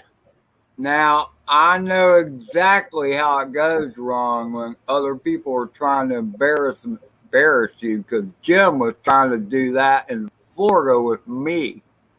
Every time I went to the bathroom, he was invading the restroom. Oh, yeah, let's catch Ed. Do you remember that, Ron? Yeah, I remember that. When we were at a park, and when Ed went into the bathroom, it wasn't my idea. That was Carlos's idea. Yeah, we walked into the bathroom. I remember that. We had the camera live. We were trying to catch Ed with his pants down. As only friends would do. The only reason I walked into the bathroom was there was tissue in there so I could blow my nose. My nose was running like crazy. It wasn't to take a leak. Yeah. It was all in love, Ed. You know. And why am I so surprised that it was Carlos that had the idea to do that? I have no idea. Hey, I want to tell you before I forget. I think I already said it before we went on live. Ari came on here. He was in surgery prep. He actually, I messaged me this morning and wrote me a nice little note, and I wrote him back and said, "Hey, buddy, you got this." And yeah, it was good to hear from him. Thoughts and prayers are with him. Ari's a good dude, man. It was about 20 minutes before we went live, and then he was actually just waiting. He was all prepped. He was just waiting for the guy who they were working on to be done, and then he was next in. He said, cool. yeah, he said, if that guy's not done yet, I'll try and pop on, but bingo, they must have taken him in. Okay. Yeah. Yeah, he wrote me this morning, and I wrote him back and wished him well, and I said, hey, buddy, you got this. Now, from what I get, he's having thyroid surgery? Some kind of throat. If I understood Matt correctly, there's some kind of cancer or something, or that he was having, or I don't want to say the wrong thing, but yeah, that's what Matt said, right? Yeah. And then he was worried about if they cut too deep, his nerves around his larynx might be affected. So he was worried about being able to talk afterwards. Because when he popped on here, I'm like, oh, surgery's done? You're able to talk? That's great. And he goes, no, I haven't gone in yet. I'm waiting to go in. You popped in? Yeah. Oh, okay. Just before this stream started. So, if I started at 8 o'clock, he came in at like 7:45. Oh. Who are we talking about? Ari from Australia. Oh, Ari. Okay, I thought you said Art. Remote Pilots Australia. Yeah, I know who Ari is. And how are you been doing? You doing okay, or? Well, I'm still vertical. Well, no. Nobody wanted to talk about you at all. Was that what you wanted? Did you wanted to keep that private? What? What had happened to you? Well, I mean, no, I've kind of put it out there. No, I mean, I can still type. I still have manual dexterity. I'm just weak, and my arms and face is numb. Really? I can still talk. You know, Night, Michael Blade. I feel weird, man. I just feel weird. I can't work. It feels like parts of you are just dead skin, right? Is it numb? It's not. Okay. I would call it more partial numbness. It's just weird. I mean, I'm sure if I stuck a pin in my arm, which I'm not going to do, Right. But if I rub my arms, I can tell there's numbness. My fingers don't have the feeling in them that they used to have. They're partially numb. Is it on both sides, Ed? Yeah, it started out on the left side, but now it's both sides. Okay. So you had a partial stroke? Is that what they're calling it? Or a CVI? I don't know what they call it. I don't know. I had a stroke. It was on my right side, and at first it was just my left, but now I can feel it in my right, but it's not as pronounced in my right. They used to call it a CVA, a cerebral vertebral accident. I don't know what they call it. I just call it a mild stroke because I can still move my fingers. I can still type just fine. I'm just weak. You know, that's it. I walked almost 4 miles today. Really? Good for you.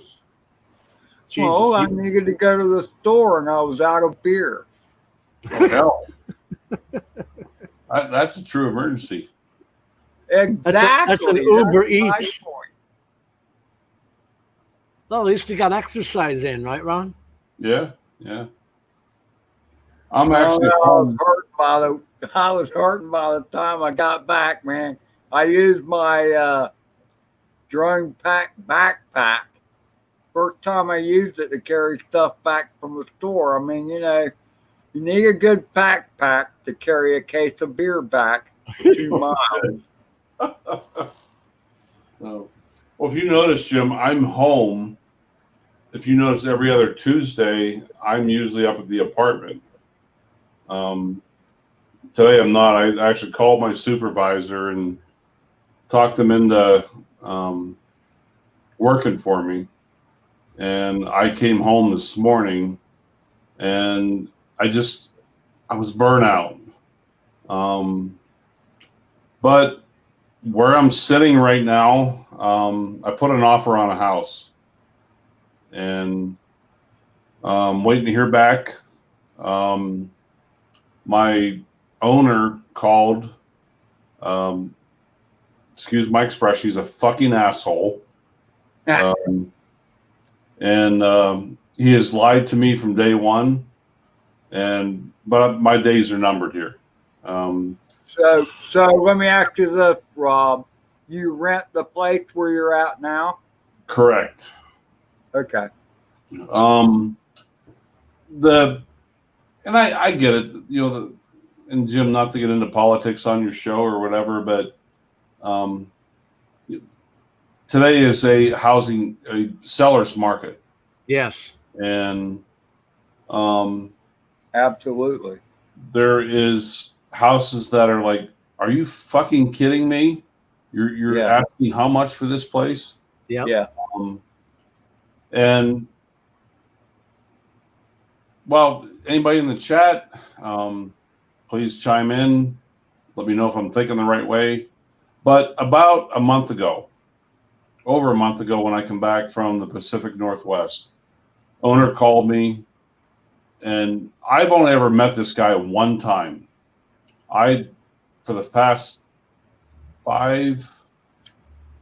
almost 6 years, I've dealt with the property manager. These people, there's 4 buildings on my street, 2 people to each side. They're twins. And these people bought the buildings, they built them, and they instantly turned them over to a property manager, said, here, we bought them, we own them, you manage it. And so let me see if I get this straight. So what I understand so far is the building that you reside in has been sold out from underneath you. Correct. In a way, 4 buildings, 3 owners. 1 owner owns 2 buildings. People are, and I get it. They're looking at, the profit. The profit right now. I talked to the one owner who owns the one on each end, and he's selling both his twins $250 a side. So he's technically got 4 sides. He sold them at $250 a piece. He's making $1 million. My owner came in and freaking lied to me. And at the time, I just didn't think the places were going to praise for what they are. It's a nice place. It's only 5 years old. It is. My home is very nice. But I didn't think it was going to praise for what it is. Right. But here's the thing, and guys, tell me, anybody in the chat, you guys tell me if I'm thinking wrong. He comes to me about a month ago. He said, Ron, a year ago you mentioned you were interested. So I'm throwing it out to you. I'm selling. Here's the price. It's non-negotiable. Real cocky. Keyword being real cocky. And he said, here's the price. It's non-negotiable. Let me know. I need to know soon. Okay. 2 weeks later, he goes back, Ron, what are you doing? Well, I'm still researching.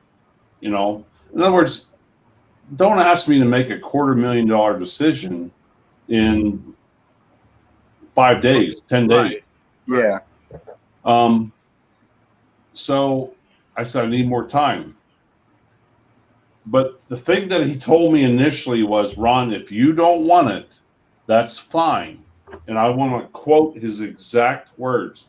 You don't want it, that's fine. I have 2 other buyers tomorrow morning, were his exact words. 2 other buyers tomorrow morning. And Ron lives in a duplex where 2 houses are 1 house. Right. So right. the insurance and damage to the roof and all that, becomes a shared problem, yet he's still wanting $250,000 for that thing. Because I was going to ask if it was a duplex or a quadplex. It is. it's a do. So if I can explain this properly, 4 buildings, they're all duplexes. So technically kind of 8 units altogether. Last Saturday, I'm at the rally and he calls me again. Ron, what are you doing? What's your decision? And I'm in the middle. I'm at Black Hills Harley. I can barely hear. And he's pressuring me. I'm like, Scott, you know what? Dude, do what you want. Do what you need to do. I don't have enough time yet. I haven't made a decision.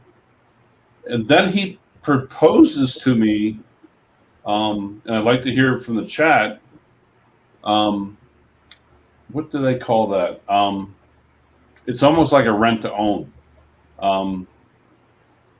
Yeah, I'd be leery about Where those. Your rent goes towards it?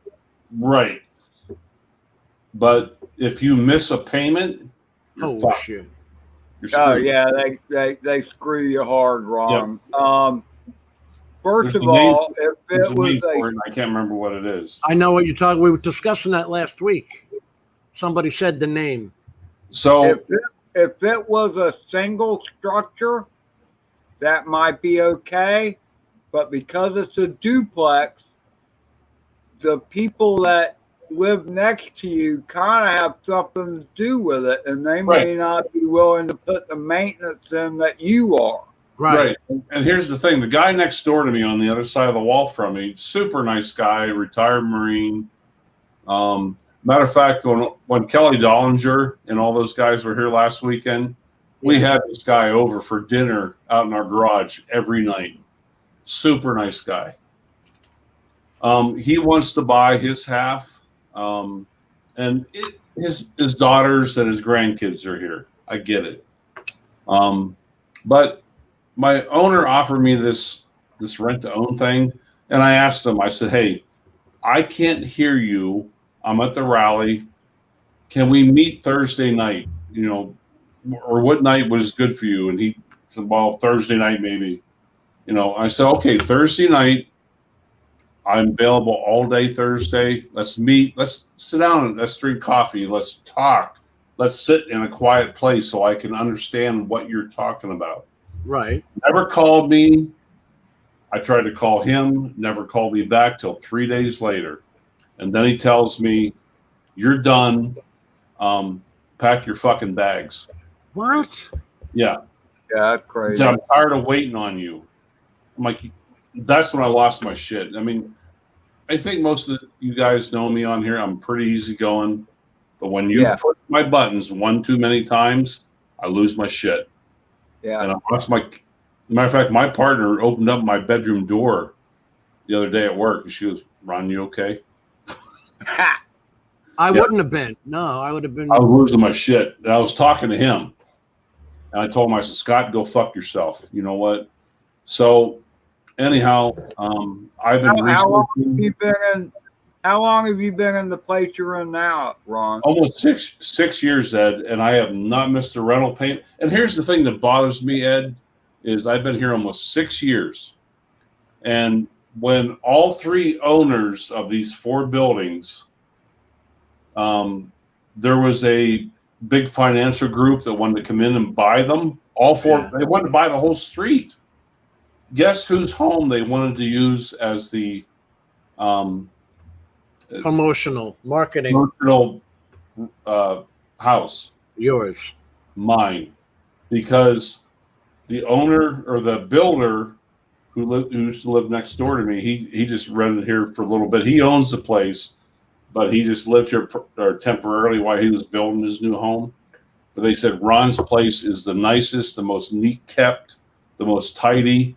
He's the place, the show, you know, as far as a real estate, because he's fucking anal retentive.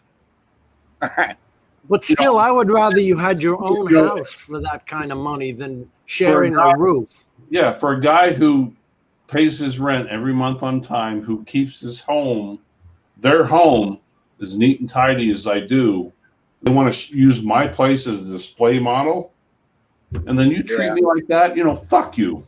Yeah. No, I hear you wrong. I hear you wrong. That would piss me off too. So he called me the other day and he gave me some shit. And he said, well, you know what? I'm tired of waiting on you. It's like, dude, we were supposed to meet Thursday night. Fuck that. Really? Oh, he didn't remember? No. That's just it. I'm like, you know what, Scott? I'm sorry, Jim. Fuck you. And I'm done with you. And forgive me, I hope you don't get any strikes on this, but No, but like you said, for $250,000 decision, and what's involved with that, sharing the roof, and then whose problem is that roof leak and all that crap. Yeah. And I lost my shit, like dude. Biden. Yeah. It's like Mika Steve said, it's a good thing he didn't show the fuck up here because I would have laid him the hell out. Jim, I think I'm a really easygoing guy, but when you push my buttons and get me to that point, yeah, you can't put your back against the wall. You are an easygoing guy. I am, and so is Jim. And the love both of you guys showed me in Florida this spring was awesome. I was like, damn, Ron is saying hello to me. He's glad I'm here. That was awesome, dude. Ed, you're a good fucking dude, man. You're a good guy. We had nothing but fun. Oh, dude, I enjoyed meeting you, Ed. And so let me tell you something, Ron. Pieces of crap here that were $70,000 20 years ago, they're still building next to me, are $250,000. Oh, yeah, they're 1,500 square foot pieces of crap, just concrete block and a roof on them. 2-bedroom. Built by the lowest bidder on the contractor job. Yeah. Always. And I'm trying my best, Jim. But I said I this is going to cost me some money. I called my supervisor. He's a great guy. I have helped him in the past. He has helped me in the past. And I called him last night, and I'm like, Dustin, I need some help. I need you to work tomorrow night. So I mental time off.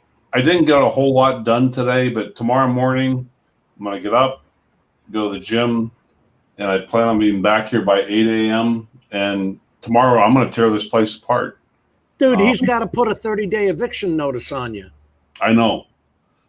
I kind of screwed myself, Jim, though, that I moved in here in March of 16. Okay. And my lease was March 16 till March 17. Right. It never renewed my lease. So it doesn't matter. You still got to do a 30-day eviction. Well, yeah, that's it. I got 30 days. Yeah. And from the date of the time it's put on the door, because he's got to go to court and get that. Yeah. Yeah, that's true. I don't want to get to a point where it gets to that point where it starts screwing my credit score and no, he can't do that. So you have your eye on a piece on a house, Ron? I do. I actually I got a realtor. It was actually the daughter of the guy I work for in Wyoming. The hunting? I found a place. I put a bid in. I will actually find out tomorrow morning, hopefully, if I've got this place. And if it works out, then I go from there. Is everything starting at $250 now? Is that the universal friggin' price around the country? This place is actually at $269. I underbid at $248. I requested closing costs, and they have a brand new. Here's the thing, Jim, that would shock me is I've looked at about 10 places in the past month. And I walked into this place, and as soon as I walked up on the porch, I heard all this noise, and I looked off to my left, and there were 3 big fucking dogs. One of them was a Great Dane. And I'm like, oh, dear God. They put these dogs outside because they knew there was a showing with a realtor. This place is probably tore up. I walked in the house, Jim, and I'm like, oh, my God. It looked like the top professional cleaning company of the world cleaned this place. I walked in there, I'm like, wow. Spotless. Spotless, not so much as a scuff, a toenail, a dog nail on the floor. And it's small.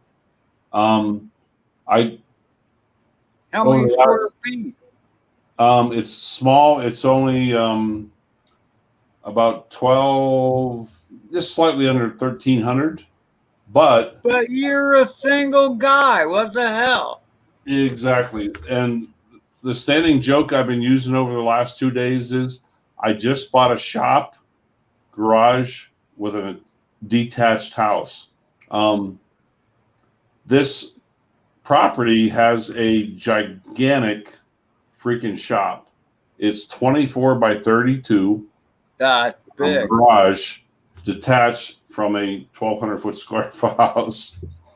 I'm about a 2-minute drive from a lake, golf course.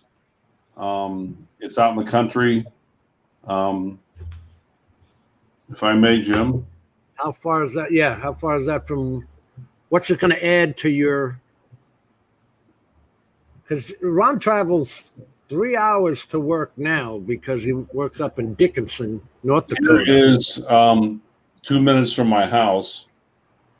Oh, there you are. Yeah, yeah. Oh man, that's nice.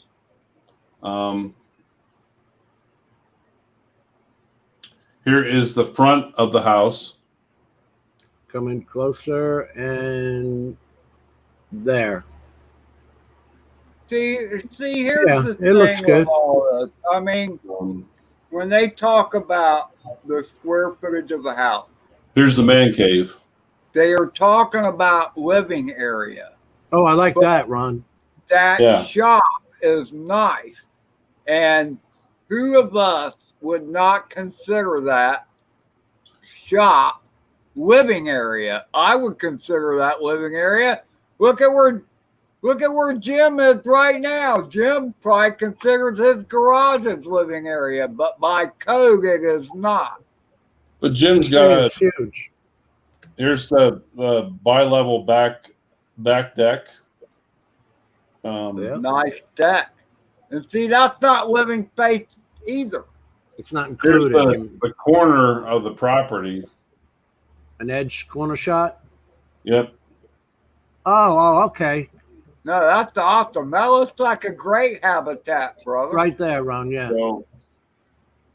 So if this goes through, I'll find out tomorrow. I put the offer in. We'll see what happens. But you can always raise the offer.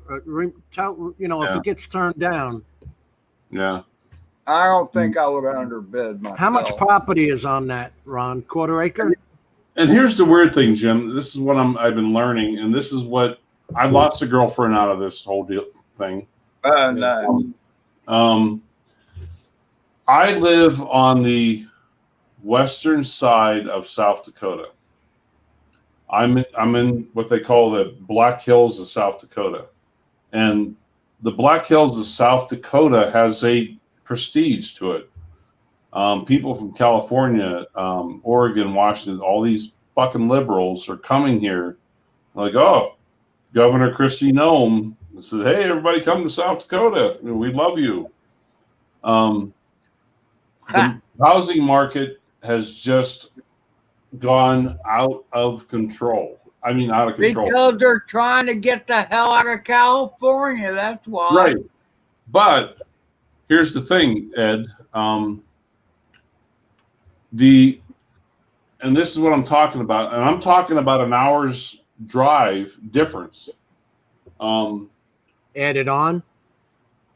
in the the western side of South Dakota, right up to the eastern side of Wyoming. It takes me an hour to get into Wyoming.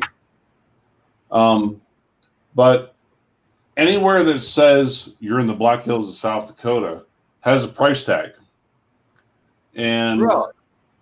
I looked at a piece of property, just property only, 0.4, keep in mind, 0.4 acres. Right. Half a mile down the street from me, $150,000. Wow, That's for insane. bare land? Property only. That's more than Florida. And Yeah. yet, if you put a house on it, it's $250.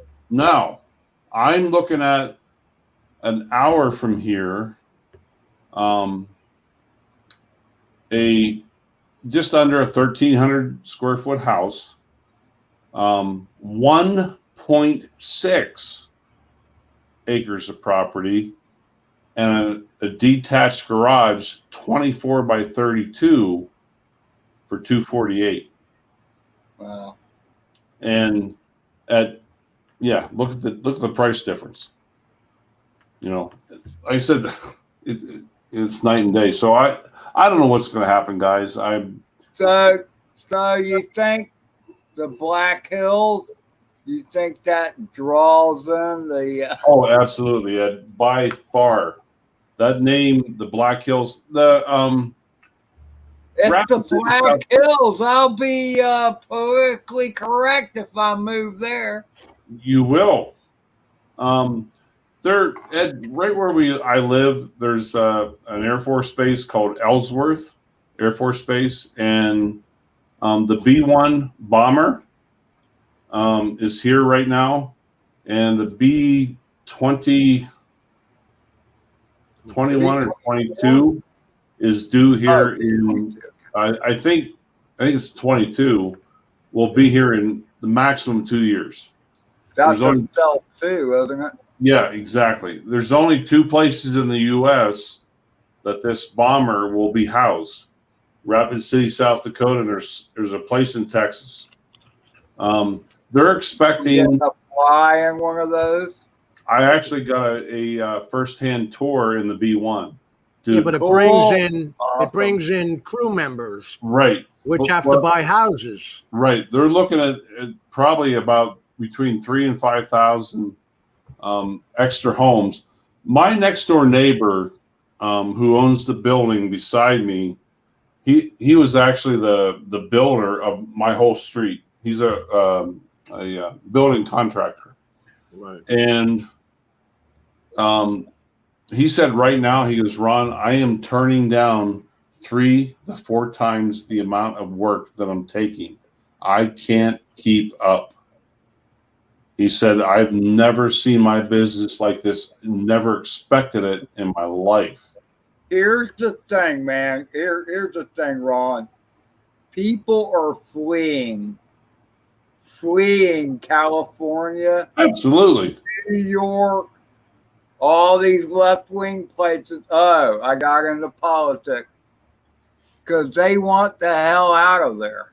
Yeah, they do. Absolutely. Here's your guys. You'll get a kick out of this. It used to be you ran to Florida because it was cheaper, but as of this year, no, Yeah. it's not. It's cheaper as far as income taxes go because there's no federal income tax, but property taxes and No the cost state. of housing, yeah, Florida is through the roof. There's no state income tax, but there's federal and city. Here, guys. Here's something for you to see. This is a recent picture at a convenience store. Ray Kelly loves when you do this. Yeah. So glad to be home. South Dakota for life. California sucks. Look at the license Yeah. plate. Look at the license plate. Yep, California. Yeah. Yeah. No, So now I mean, I can't wait to get the hell out of there. That's the problem. Exactly. That was at a local convenience store here, 2 miles down the street from me. Yeah. So New York's no different, or New Jersey either. I see New York plates down here all the time. They're leaving there in droves. yeah, Hey, there's only so much land to go around, and people are hating where they live, such as myself, and looking to go other places. yeah. So I mean, I just don't know where I'm at right now, guys. you're put the forced, offer is in. what it is. You're in a forced position. I am. And my boss one of my bosses finally realized this. It's like, dude, I got to get the hell out. I have an emergency backup plan. My good friend in Wyoming, my friend who's disabled, who's had COVID, who's married to an oxygen bottle the rest of his life. He's a good friend, and Jim, you know me well enough. I refuse to take advantage of someone, and I look at friendship and business, and I'm like, Don, if worst comes to worst, can I stay with you? And he's like, well, and I said, I said, can I rent from you? Ron, you can stay here anytime. No. Can I rent from you? I'm not going to stay with you. I will rent from you. So you pick a number what you're going to charge me per month, but I refuse to come live there for free. And he's the kind of guy, Jim, that, Ron, come here, stay here for 10 years if you want to. But you know me, Jim, I'm too proud to. You don't want to be beholding. Right. So. There's nothing wrong with being proud, Ron. There's nothing wrong with that. To a point. I can't do that, Ed. I can't. I'm too damn proud to. I'm sorry. I won't live for free off of somebody. Wait a minute. You should. If you can actually make that work with him, because I know who you're talking about and how you've helped him. Yeah. If you can actually make that work for a year or two, this shit can't stay the way it is now. They're building these houses. They cleared another 4 lots around me. Really? Yeah. Around you? Around me. Where? Right behind me. Remember when that was empty? Yeah. It was all empty. It's all houses now. Not besides you, but yeah. Behind you? It's all being built, brother. All being built now. Shit. And this nice sleepy town of 60,000 that I used to live in is 150,000 people now. Here's the thing, though. These concrete block houses with a roof on them are 250,000. This has got to crash. Yeah. Damn it, Jim. I agree completely. There's no way the housing market can go. Well, maybe in Florida, but not out where long as that. It's kind of sparked out there. If they sat there and fired the workers at the counter of Walmart, what job are you getting to pay off that $250,000 house? Exactly. Because there ain't no jobs in here but small stores. Yeah. Yep. Here's the thing that gets me the other day, Jim. Look at this shit. And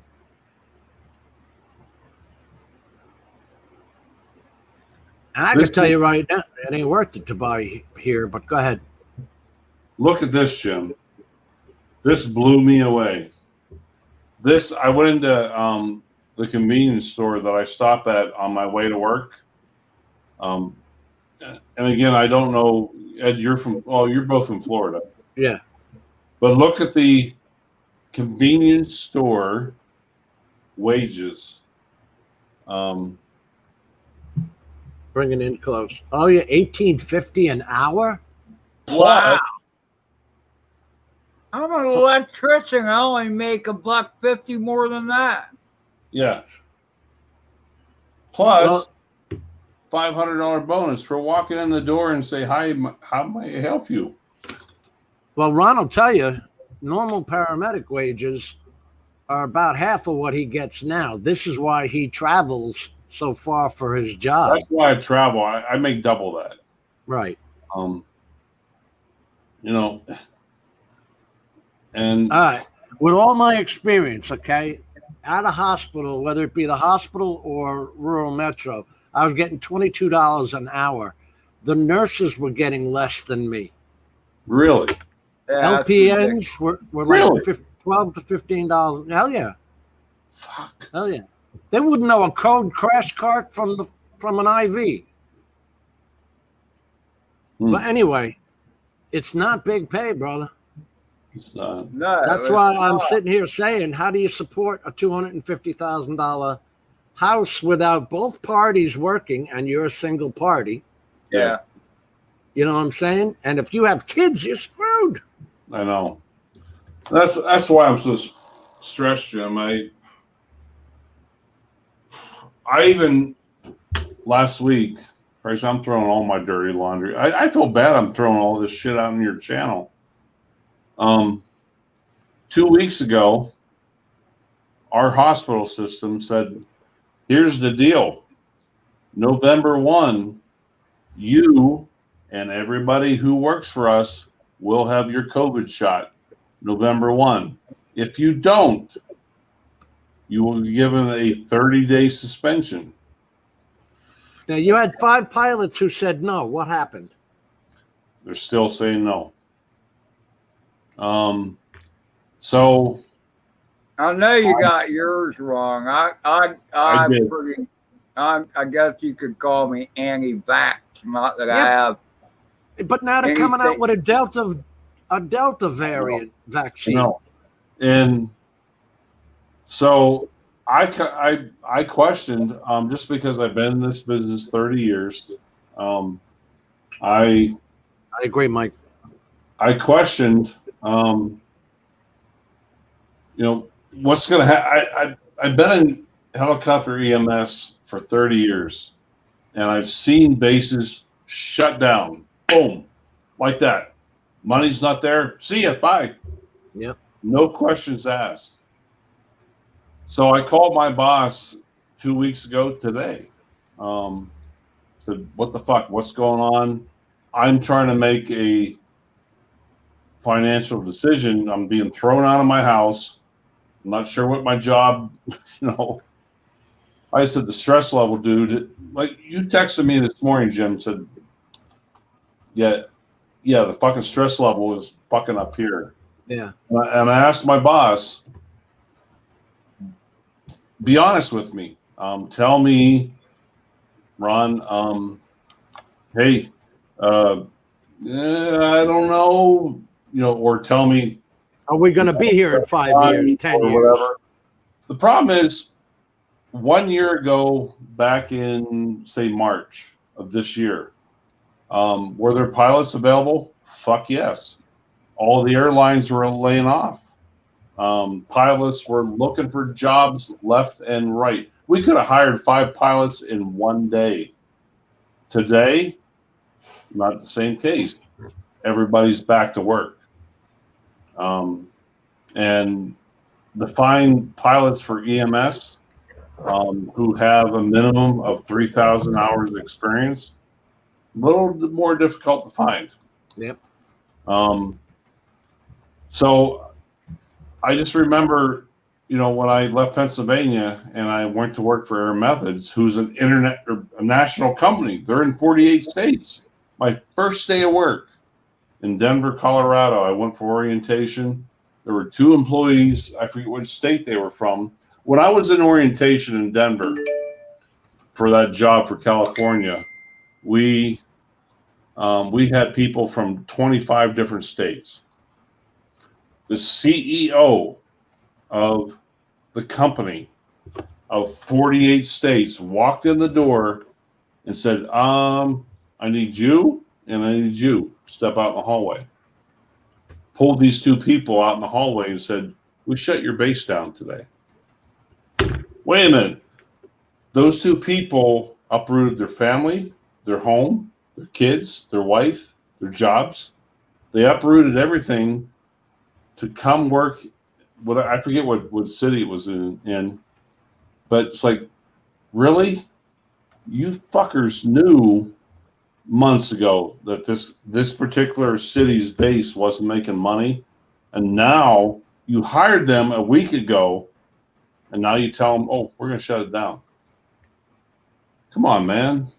I know. If these people had signed leases or whatever, how did they get out of it? Yeah. These people were devastated. The one guy was sitting right beside me. He was devastated, dude. Devastated. Now, was he fired or given a chance to work somewhere else? He was given a chance to work somewhere in the U.S. Yeah. But they chose whatever city that they chose to work in because that's where they wanted to go. Him and his wife and his kids wanted to go. You know, it's ruthless. The business that I'm in, even though, and Jim, you know this, EMS, the life that we're in, we're out there to help people, man. We're out there to take care of the sick and injured. But man, it's fucking ruthless. It is. It's So, yeah, money. The problem is, they'll, if I can be honest, to all of you, they will use you up. Okay, nothing screwed me more than equal rights. And when I say equal rights, I mean being able to put women on the job and little guys who can't lift shit. When you have a 250-pound person and you're lifting the stretcher, it becomes all Jim, not that little girl partner I got, who's lifting it. And when my back goes out, bye, we'll replace you with somebody else. Yeah, exactly. It's that kind of world. First of all, okay. First of all, if I am a little guy, and I would never apply for a job where I have to lift up half of a 250-pound person. It's what you do all day. Common sense. But it's got me to a point, Jim, where I hate to put my dirty laundry out there, but dude, I'm about halfway in depression. I'm not sure what to do, what the future holds for me right now this week. I'm trying to keep very upbeat, but it's been hard, man. I don't know what's happening. What are the opportunities, if any, if you move to Wyoming, if you needed a second job or a backup job? What are there anything around there within a couple hours drive? I made some phone calls this week already. Dude, Jim, yesterday, this is the honest to God truth.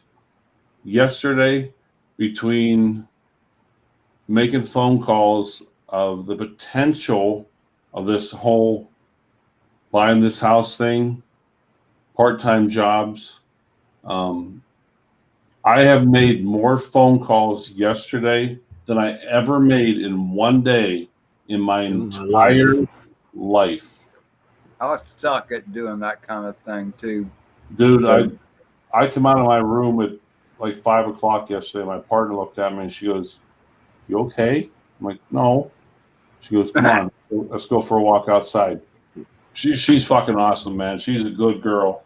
Good girl. Yeah, but it gets to the point where nothing's okay. I can't make it okay. Dude, Jim, I was ready to lose my shit. Yeah. I don't know what to do. And dude, Ron, it's tough when you're told you gotta get out of where you're used to being after being there 6 years. I'm kind of in that situation too myself. And the guy's just doing it for money because he sees a money-making opportunity. Yeah, and he just, and I said again, I'm putting my dirty laundry out there. I don't have any. I have a small circle of friends, Jim. I don't have any family at all. I'm trying to keep my head above water, and I just want to live my life. But no, sometimes misery isn't optional, Bob. I mean, when you get screwed and you got to be out for 30 days. Yeah, it's I not hate to tell you this, but you actually make me feel better about myself knowing what you're going through. So thank you for sharing. Yeah, Ed, you're a good dude, man. I'm so glad I got the opportunity to meet you back in March, and you're a good fucking guy. And thanks, man. Thanks for saying that. Yeah, you've been through your hardships yourself, and you know what? I applaud people like you more. Sometimes I'm at fault for kind of being a little bit of a Debbie Downer, but you know, Ed, one thing I like about you is that you've been through some shit, but you keep smiling, you keep happy. I'm not as good at that as you are. Do you know what though, Jim? Jim, and you, Ron, you, Carlos, Drone Dave, Drone Bum, people like you is what helps keep me smiling. Yeah. You all make me smile. Ed, you're a good fucking guy, man. And in our way, every one of us have our own shit going on. We do. That we don't talk about. Absolutely, We don't. That we don't talk about. I mean, fuck, Jim, this is going to be a hell of a live stream between last week looking at titties and Sturgis, and here this week I'm sitting there talking about my woes. Sometimes a dose of reality. It's interesting because we get a lot of guys from all parts of the country, and I'm sitting here talking about what's happening in Florida. And you guys got to understand, I bought my house for $65,000, and it's 3,000 square feet. The piece of crap they're building next to me isn't even 1,500 square feet, and it's going for $250,000. Yeah. That's wrong. Yeah. That's just flat out wrong. It's concrete with a roof on it. Concrete block and a roof. Yep. $250,000. Yep. That's wrong. And they're getting it, Jim. That's the thing. They're getting it. And I don't know whether this is going to stop in the next 3-4 years. I don't know. But like I keep saying, where are these people working? This city has doubled its size. Where are these people working that they can afford? It's got to bust. Yeah. Yeah. Because they're even building apartment buildings now, and the rents are equal to the housing. $2,500 a month, that kind of shit. That's serious stupid. Yeah. It's crazy. So I don't know where I'm going to be at the next week or two. I don't know. I am hoping and praying, fingers crossed. I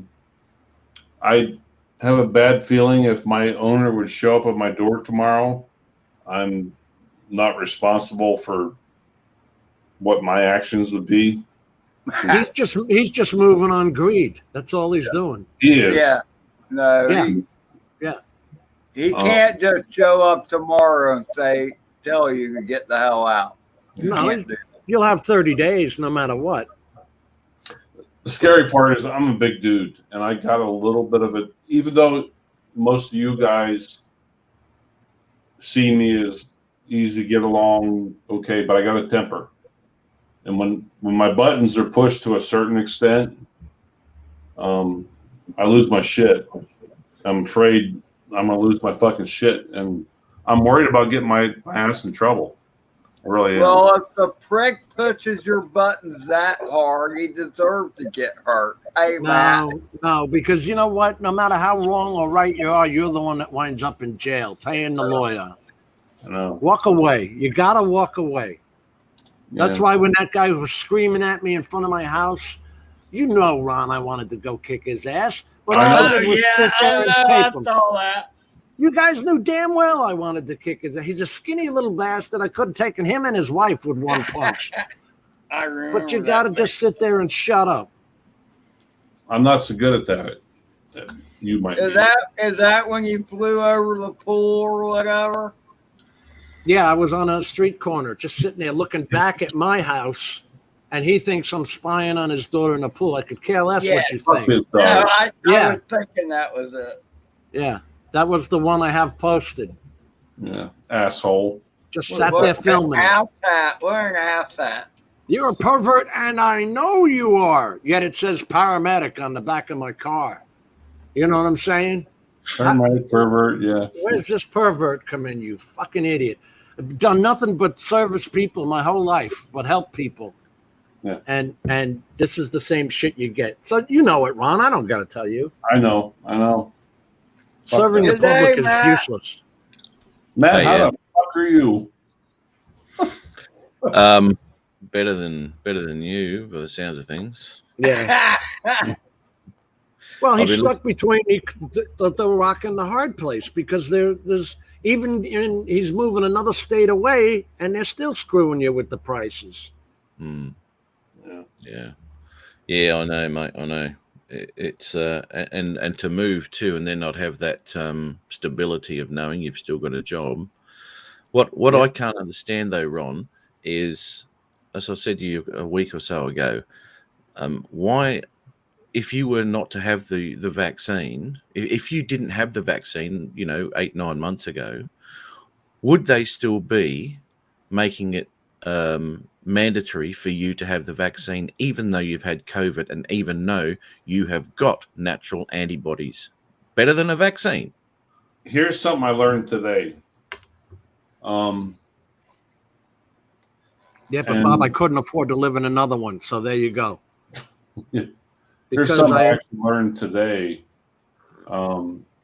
Whether this is true or not, I don't know. But I'm not sure if I understood this correctly.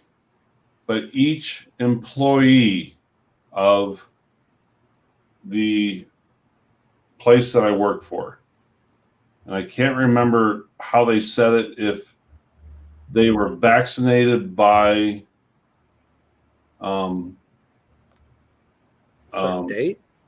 No, the the Pfizer or the no. The facility that I work for, there are people within my facility that I work for that have been vaccinated by the company that I work for. Some have been vaccinated by other outside agencies that I work for.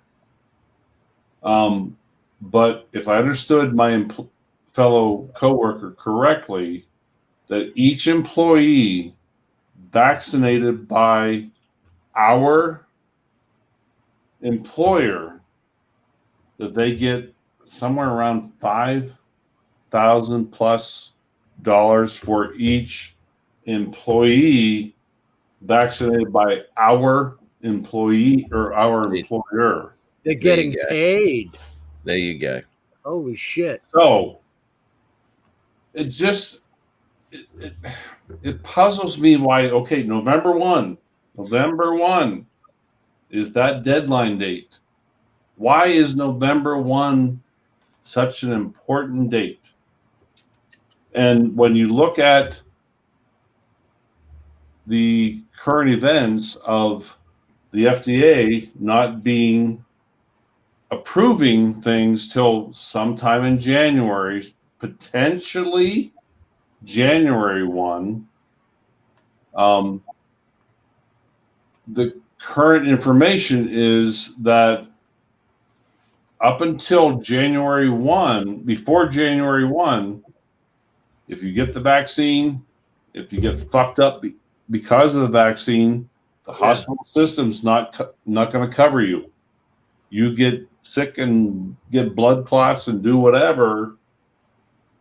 Too bad, so sad for Ron. But after November or after January 1, when the FDA approves that, now the hospital could be liable. After January 1, after the FDA has approved that. You understand where I'm coming with this? There's some financial gain in it. Who's to say January 1 is going to be approved by them? Right.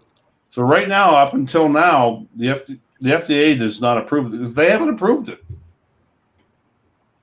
All right. First of all, let's put it out here all on the table, Ron. I mean, you've had COVID, from what I understand, and you've been vaccinated. Correct. And it screwed you up pretty bad. It did. The big thing that I've been learning So more and let me more. ask you this. So would you have preferred to never have been vaccinated? yes and no. Well, that's not a very definitive answer. It's not. But what I have learned recently is the vaccination going to keep you from getting COVID? No. No. Absolutely not.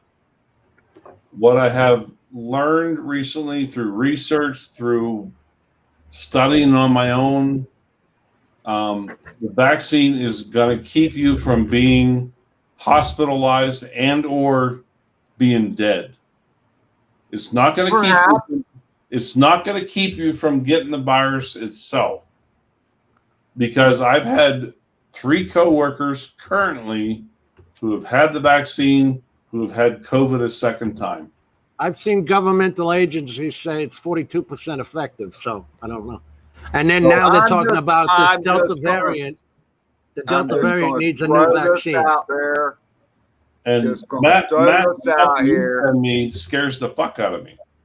I am telling you that for years, Big Pharma has been pushing vaccines on us, started with the flu shots and whatever. I've never had a flu shot, by the way.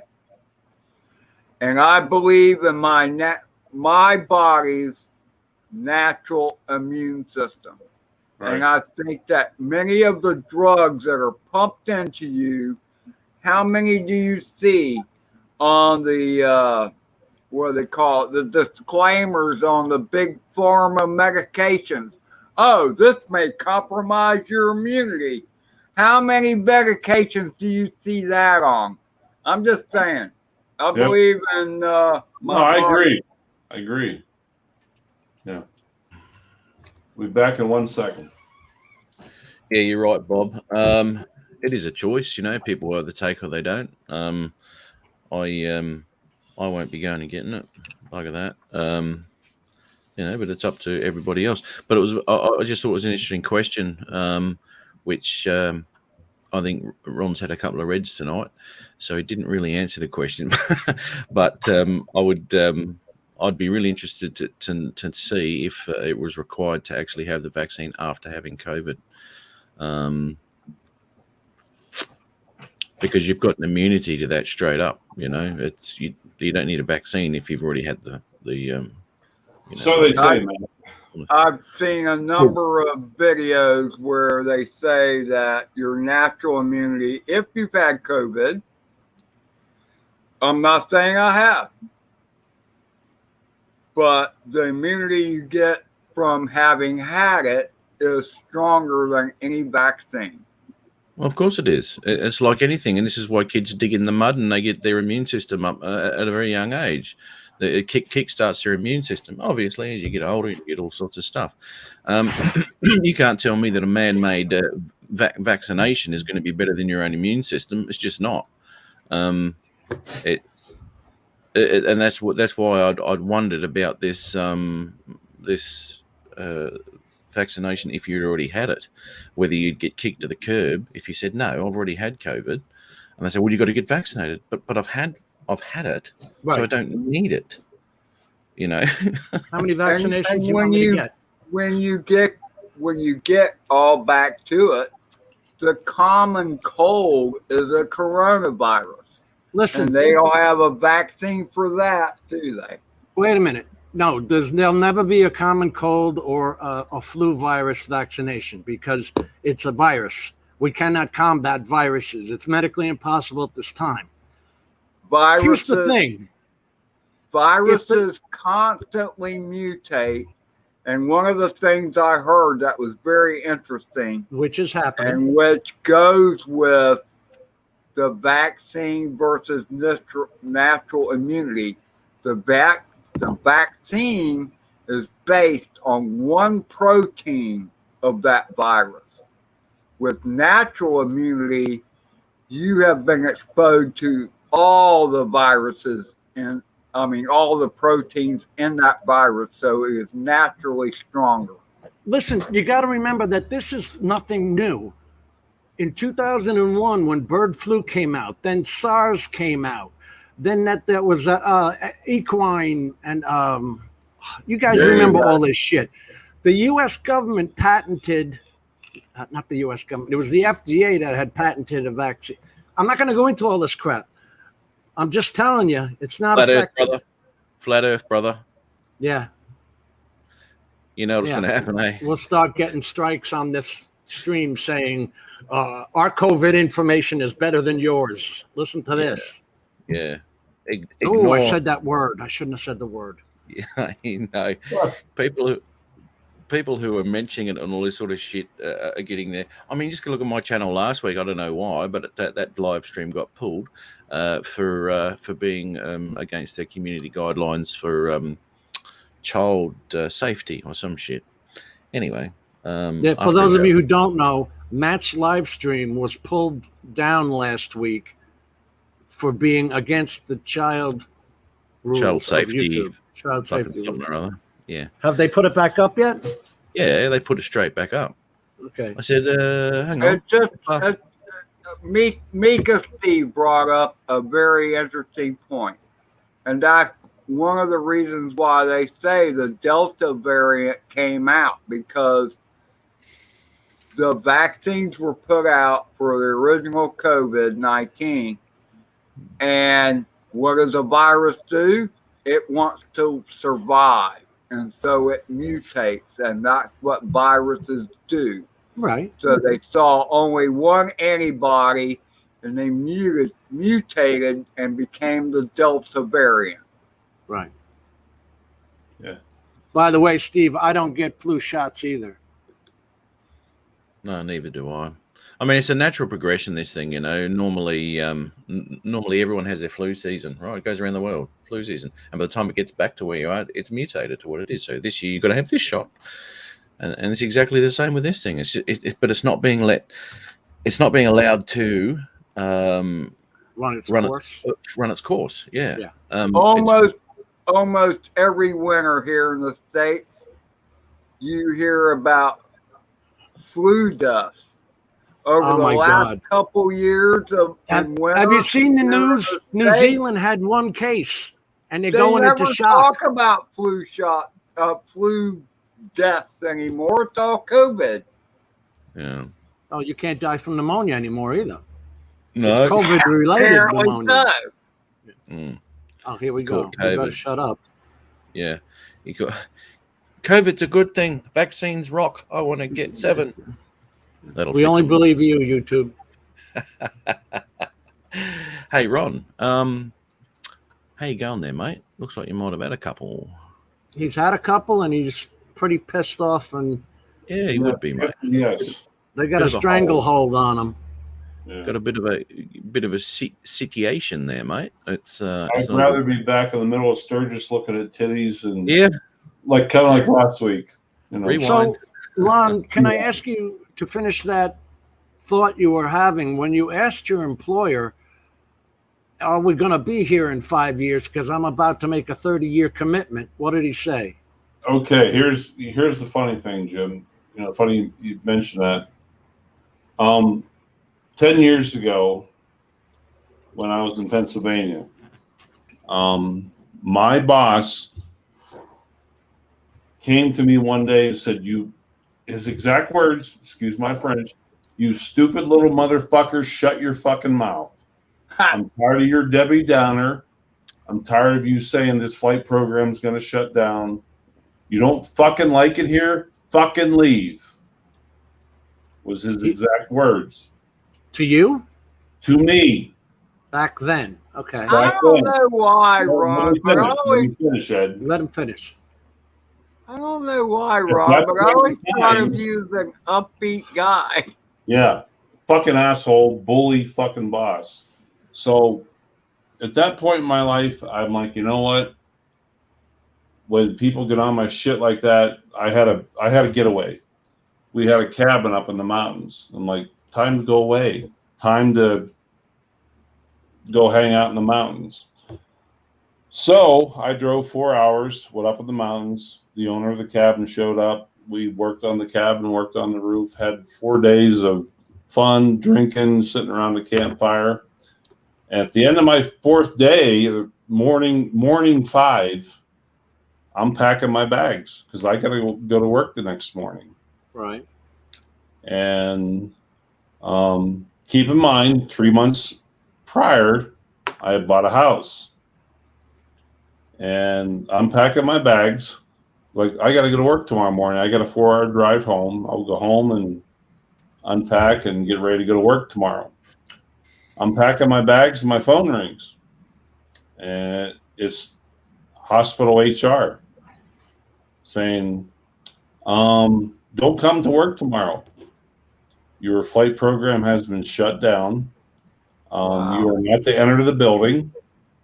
If you do, you will be either caught by security and or police. You are to stay at home, and you will be notified when and or if you are to return. Wow. Oh, okay. So the fucking guy who was my boss, who called me Mr. Debbie Downer, saying, Ron, shut the fuck up. We're making money and everything is fine. The sky is not fucking falling. 6 days later, I'm out of a job after a brand new mortgage. Yeah. Wow. So to answer your question, Jim, I called my boss last rotation off. He kind of blew it off and kind of chuckled about it. I'm like, Adam, not finding your humor. I'm not in this. It's like, Ron, calm down. I'll tell you what I'll do. I'll call somebody who will make you feel better. So he called somebody from corporate, the fucking top guy at corporate. Last Wednesday morning, I left North Dakota, went to Wyoming in search of a new home. This guy calls me. And he was nice. He was respectful. But on the same token, do I 100% trust him? No. The problem I'm running into, Jim, is, like I said, a year ago, I would have felt better about this. It's just because of my experience in this field. 1 year ago, 90% of the airlines they were laying off pilots left and right. We could have hired 5 pilots tomorrow morning like that. Today, not the case. If all 5 of my pilots leave come November 1, I question what is my company going to do? We're in a $1.5 million building. You think it's cheap to sit there and house the building, all the employees, all the aircraft, the aircraft, the insurance, all that? Fuck no, it's not. So, and I used that example of 10 years ago when I went with that big international company. When one thing that I have learned in my business, what I do, when you don't make money, you go away real quick. Can I add on to that, Ron? When you do make money, you go away quick. Let me answer this. In 1999 to the year 2000, it started in New York City. Emergency medical services actually makes money. Fire department costs money. Right. Emergency medical services makes money. In 1999, they started absorbing emergency medical services, ambulances, into the fire department because you're paying your home taxes on your fire department. Yeah. You have to pay for people to sit there and do nothing. Right. So they absorbed all the medical EMS services into the fire departments. Now, when you call 911, the first thing you get is the fire department. Then the ambulance comes. Right. Money. It's just, I mean, and the problem is, I realize where Mike, the guy that called me, he's the executive director, but there's also people in the hospital system that are above him. And did he tell me what I wanted to hear? Absolutely. Yeah. Did Ron, all these guys leave, we will replace them. And I said, Mike, here's what I'm looking. I'm looking to making on the average, a $250,000 decision. I need to find a new home. I'm being forced out of my house. I'm trying not to rent again, but I'm trying to buy a place. But, all I'm asking of you is to be honest with me. If you're saying, hey, Ron, there is a potential that, the program could be shut down here, fucking tell me. Tell me. Be honest. Be a man. Look, I'll just say this, Ron, okay? And that is, you have valuable skills that cannot be just tossed aside. Here's the problem, Ed. Where I'm at, I love where I'm at. But I'm going to tell you guys right flat out, can I go anywhere within 300-400 miles of here and make the money that I'm making? No. I am actually making the best money of my entire 30-year career. Okay. Did I think I would make that in Hobunk, North Dakota? Absolutely not. I am totally I am actually surprised, Ron, because you are in what I refer to as BFE. I am in BFE. Yeah, you know what the initials stand for. That's why they need the air service, because it would take the ambulance more than a half hour to get there. But I am, Ed. I am actually in. I am in the. My God, in the dead direct middle of BFE. But the company that I work for right now, I have never had a company take better care of me from a financial standpoint, from an educational standpoint. I withhold license in 5 states.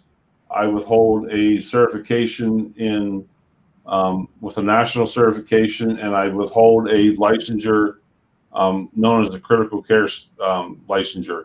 Every one of those licensures that I withhold require that you do continuing education.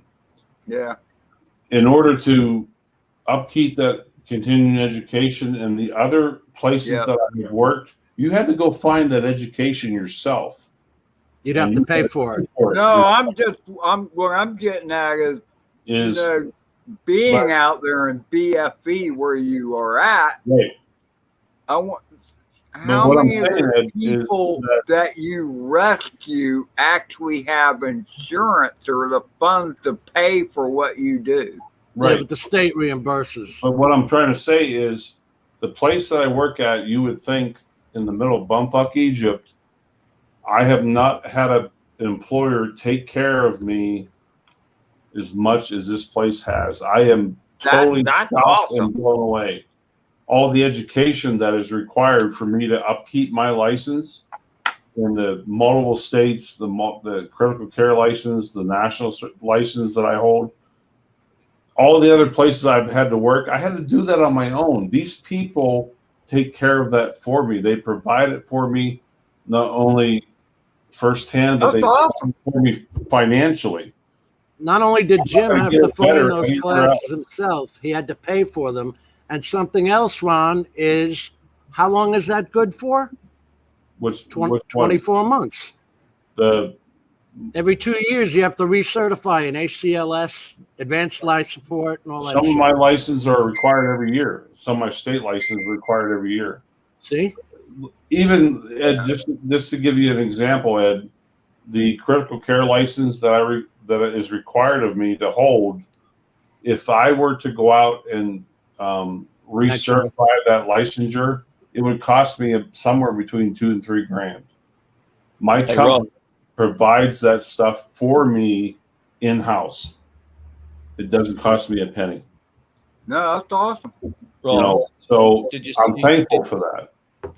So before Edge goes, show Ron his comment. I'm not sure if he saw it or not, but anyway.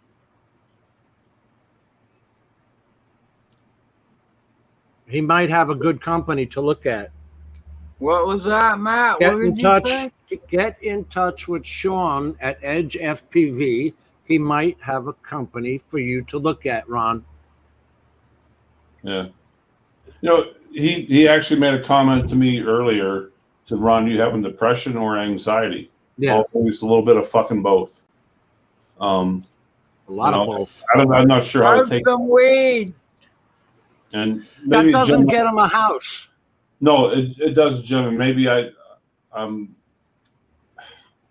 The you guys house for is a couple years the now. house Maybe is I a just big put deal, my- man. I get that, Matt. I understand. I mean, excuse me, Ron. I get the anxiety over the house. I get that. Yeah. I'm fucking pissed off right now, and Jim. I apologize to you. I should have put my fucking dirty laundry out here tonight.